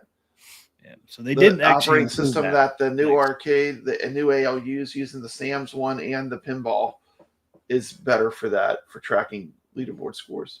I haven't heard anybody being excluded on at least the 4K, which is nice. All right, last one there. Sea of Thieves. We got Tomato Grass number 1, Mad Ben Haynes number 4. The S. Shelton, that's the new guy there at AtGames, right? I didn't know. Mad Ben Haney put up a video on his. I didn't know he even had a channel. Did you know Mad Ben Haney has a YouTube channel? I did not. He must have just started. Did you just start? I need to subscribe. Oh, yeah. He said, thanks, Jason. I just uploaded my first video. There you go. Can we put a link to his channel? So people, there we go. Boom! Jason is on it. Go subscribe to this. This man is the AtGames reigning champion. Him and Tomato Grass are usually the top 2. I definitely need to watch the Fishtails tutorial. I love that game too. So I like watching people play and getting strategy. All right. Real Kramer, number 8. Sea of Thieves. House of Hounds, number 9. Welcome to YouTube. YO is 13th. Retro Tech, I think he was in a stream earlier, right? 18th? Yeah, he was in the stream. He's a streamer. Yeah, cool. He's I 18th Retro in Sea of Tech. Thieves. Pete G, he does comes in on our chats. Yeah, So, Pete G. 22nd. Chaotic 23rd. Papa Brad 26th. Sea of Thieves, what do you got? 171. Nice score. Yeah, yeah. It was hard to get on these leaderboards. These leaderboards were no joke. Nope. For this game. This is almost like people are addicted to it. I mean, I swear, I wonder what the amount of plays are, because it's so addicting, this game. You thought this was a Zen table tournament. Yeah, there's a lot of participation. A lot of participation. Yep. Maximus Prime. As much as we whine and complain, it's still pretty darn good. High scores on tap, number 36 on Sea of Thieves. Ray Del Torre, number 38, 130 million. Half a dozen, 44th. Oh, God, there's 6, yeah. And that's it. There's your top 50. Awesome. To get in there, you have to have 105 million. We have a good tournament. It's almost over, too. When is this over? Tonight, huh? 2 hours. 2 hours. You got 2 hours to get in a score.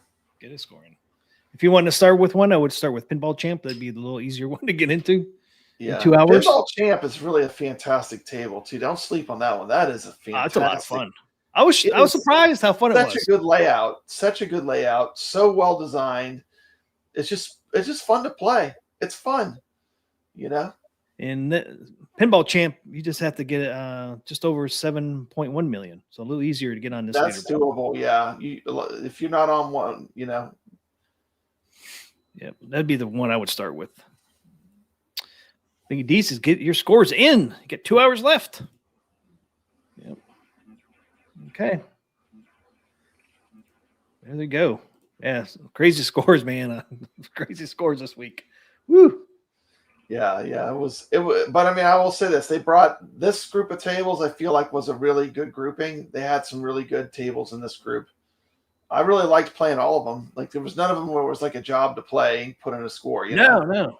Yeah, like they were all really good on this tournament this week.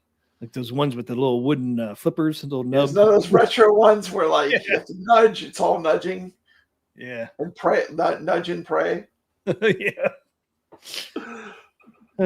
Starting tomorrow, 6 p.m. Eastern, we get Wild West Rampage, Insect World, and Cactus Jacks. That's the next tournament for AtGames. Yeah, I mean, it'll be fun playing all those. Oh, finally did it, Team Koski. We made it. We almost made it the whole stream without my camera going out.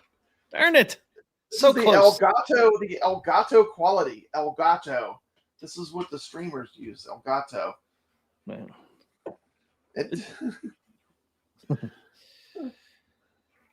Caros almost made it the whole stream though. I know. I can't believe that. Made an hour or 3 hours. 3 hours, yeah. Caros and my favorite MP tables are the Zacharias. Real tables for the most part. Yeah, the real Zachariah tables. Yeah, the thing with AtGames, they're just getting started too. I mean, they're just going to get better and better as they pull in all these Zen tables and even these new remakes. They're just getting more and more options. I mean, Al's Garage Band is awesome. What's our current count? Team McCloskey, 208 tables you can play on the AtGames Pinball. 208 tables. That's insane. We're going to be close to 400 after the end of the.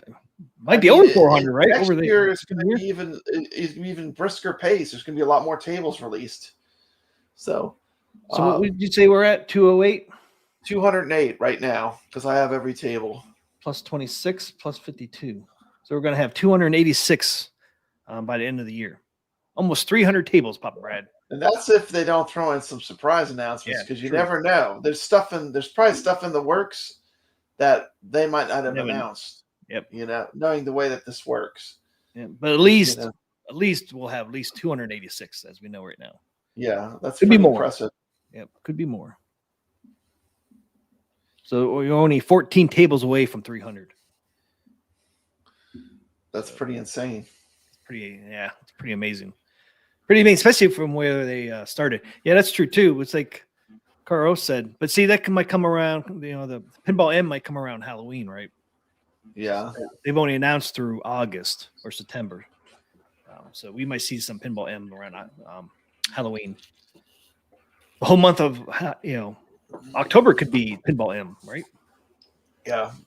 So, but they haven't announced that yet. Yeah. That's a good thing. We don't know anything about any Zen tables that are coming out. Just the ones they announced. Just the ones they announced, right? And to be announced on June 18th. We don't know what that one's going to be yet. It's to be announced. It's to be announced. The SSF kit is a game changer. Yeah, like, once you play the pinball with the SSF kit, you see like that's the way it was designed to be. I mean, it just enhances the experience so much. Yeah. And I think the SSF kit will just get even better on the Zen tables. Yeah, I think it's because they're dialing it in now. I think they'll get it as good as Magic Pixels at some point. Yeah, they're getting there. The cool thing is they're working with Magic Pixels, which Magic Pixels knows everything about. Sound is an important part of a V-Pin, and the thing is the vibrations, because all these are connected to the walls of the actual cabinet, it gives the feeling of the ball rolling, because you have a physical tactile feel of vibration as the ball moves around it is phenomenal. Like, once you play it with the SSF, it's hard to you don't want to go back. Like, if I ordered another one, I'd have to get the SSF kit. I could not even consider. Now, I could skip the topper for me because I'm gonna have it off. I'm gonna have it off the whole time because I don't want anything distracting my any lights on my play field. I'll probably skip a topper on unless it's I might get it. It depends. It's really cool. Never, yeah. If it's really if they did like something like Creature from the Black Lagoon and had the creature, I would have to get it. For the most part, if I buy another one ever, I'll probably won't get the topper. Yeah, I probably wouldn't either. SSF kit, definitely topper. Definitely get the SSF kit. Yeah, it's a really cool topper. Like if they did a Star Wars, and he did a really cool Star Wars topper. Oh man, I wonder if they're going to do a Star Wars. They haven't announced any skins, but Star Wars is a big IP. My prediction is they will before Star Wars come out February 19th. Mandalorian or Star Wars? They need to make it Star Wars. Star Wars, original Star theme. Wars classic trilogy. Don't make a mistake. No, we don't want the new stuff. We want the classics. Yeah, ask Stern about that one. We want the classics. Stern knows. Right. Why do they keep remaking the classic? Because that's what sells. Team McCloskey, be on the lookout because it's coming. It's coming. Don't. Atari Mini. This thing's so small. Look how cute it is. I know. I think so cool. Dude, there it is. That's so funny. It gives you the comparison. Dude, wait till you see. I think this thing's going to be sick once I get it modded and I do all the stuff to do to it. But yeah. What's it say above the cartridge port there? Video computer system, VCS. Okay. I wonder what this must be like. It looks like an infrared sensor. So I wonder what that is in the front. You see it? Well, can it use cordless? Can you use cordless controllers? They had some wireless controllers, I thought, for this thing. Maybe that's for the wireless controllers. Maybe. I don't know. It's pretty neat, though. We'll find out. I thought maybe it was going to be a display. It does have the two. It does have the two Atari ports, just like the real Atari. They're on the back. Then it has HDMI. What's the other real Atari is? What's the other port? I know the HDMI and what's that's where the power goes in. Oh, okay, that's power. And then this thing came in today, and my wife didn't tell me, but this is the thing you got to use to do the mod I'm going to do. It's it goes in between the power and allows you to connect a USB to it. I'll have a video on it. It's going to be cool. I can't wait to play around with this thing. It's going to be fun. Doc Mario, Real Creamer, stop it. No Accolade or Jar Jar Binks. Stop it, man. Yeah. Hey man, they're getting the Star Wars. They're getting the Han Solo Star Wars table. Look at that. The universe is so mad at me. I turned my camera off. I know. Disney said no, Pop Red. You can't be talking about that, Pop Red. The Han Solo movie, Star Wars. They're gonna do a skin for it. Team McCloskey, it's time. I think your camera's overheating. It's telling you it's time. It's time to get off. Yeah. That's it, man. It's Elgato'd out. Yep. Yeah, I don't know if we mentioned it. 130 games with that Atari flashback. Yeah. If you don't want to mod it, it still has 130 games, which is a fantastic big games list. For $80. Kidding me? $80. I know. $80. It's not bad for a mini console. 130 games to start. If you're interested, or if you want to see the games list, AtGames does have it up on their website. The games list. So. Yeah, and they have some Activision in there too. They got some good stuff. Hero, Frostbite. They got some good popular Atari games too. Got some bangers. Got some good ones in there. Some legit games. All right. That's it. That's all I got, man. That's it. Have a great weekend, everybody. Have a great Friday. Friday is already upon us, at least here. Yeah. We'll see you on the leaderboards. Hopefully see you on AtGames leaderboards and Arcade Talk leaderboard. Arcade Talk, playing the Arcade Talk tournament. We are playing Whitewater this week, which will be coming to the AtGames 4KP. It's going to be a lot of fun. July 2nd. It's coming to 4K Pinball. Mm-hmm. July 2nd. Whitewater. Throw up the thing real quick. Where is it? Where's my code? I think they're too damn small. Whitewater, where'd you go? Oh, I know where it's at. Finding it? Yep. Boom. This thing is not cooperating tonight. Okay, the Arcade Talk tournament. Search for LCT9. Play it on the platform. Play it on PS4, PS5, Xbox One, X and S series, Steam, and Epic Games. Everything but the Switch. Everything but the Switch. Oh. Don't scare me, Pop Brad. I'm sorry. I have my unboxing knife here. Look, it's the Punisher. Do you ever see the Punisher? Yep. Let's get the Punisher. Nice. That's pretty cool looking. Pretty cool looking stiletto. Yeah. I like that. You can one hand open and it's pretty addictive. You tell me, is it like a spinner? The spinners that kids do? It's like a fidget spinner, but for grown-ups. Yeah, pretty much. This one here, you might hurt yourself, though. Yeah, be careful. Be careful when you close it so you don't cut your finger off, though. You hurt yourself. It's a fantastic opener. I bet. So, come play in Whitewater with us. We're having a lot of fun. Yeah, already got 12 people in there, which just started yesterday, so it's pretty cool. And it is a fun table. It's hard, but it is a lot of fun. A lot of different things you can do on that one. You can actually ride the rapids, go down the whirlpool. Go down the whirlpool. And you got that, I forget what the other one's called, where you go to the left of the thing and it goes on that ramp. It kind of goes up and down, swirls around. I forget what that is. Yeah. That is cool. Avalanche? Is that Avalanche? I can't remember. I think so. Whirlpool Avalanche, maybe. So it's a fun name. And Bigfoot's on there too. Can't forget about Bigfoot. He's on there. Yep. All right. Have a great weekend, everybody. Hopefully see you back here next Thursday. Yep. Every Thursday, Arcade Talk. Have a great weekend, guys. Have a great weekend. Get on those leaderboards AtGames and Arcade Talk. Take care. Thanks for watching. Have a great night, everybody. Peace out.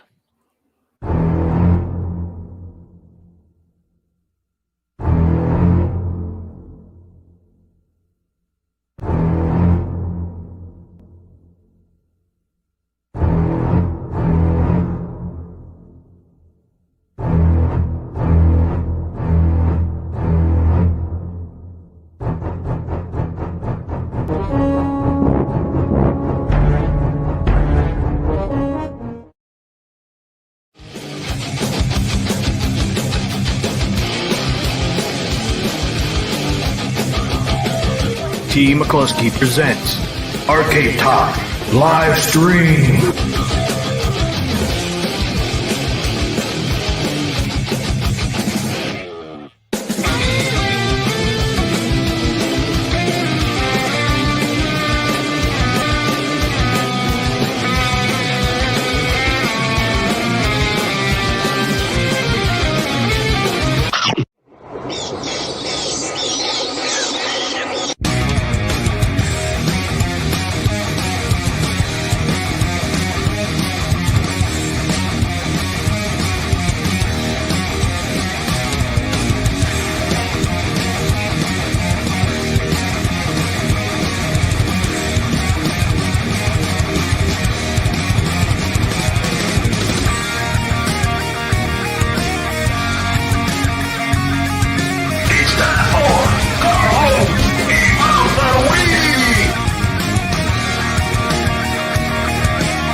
tables.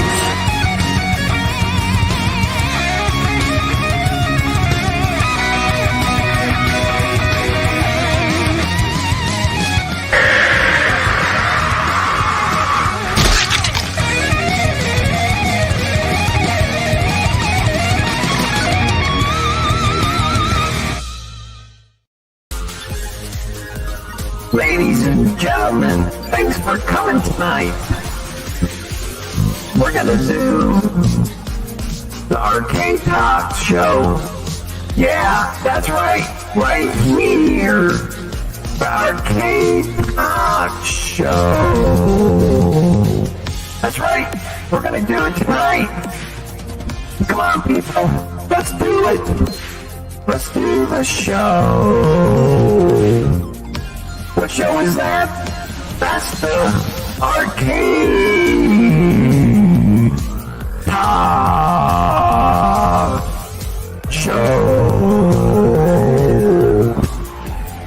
Yeah, who's on tonight, you ask?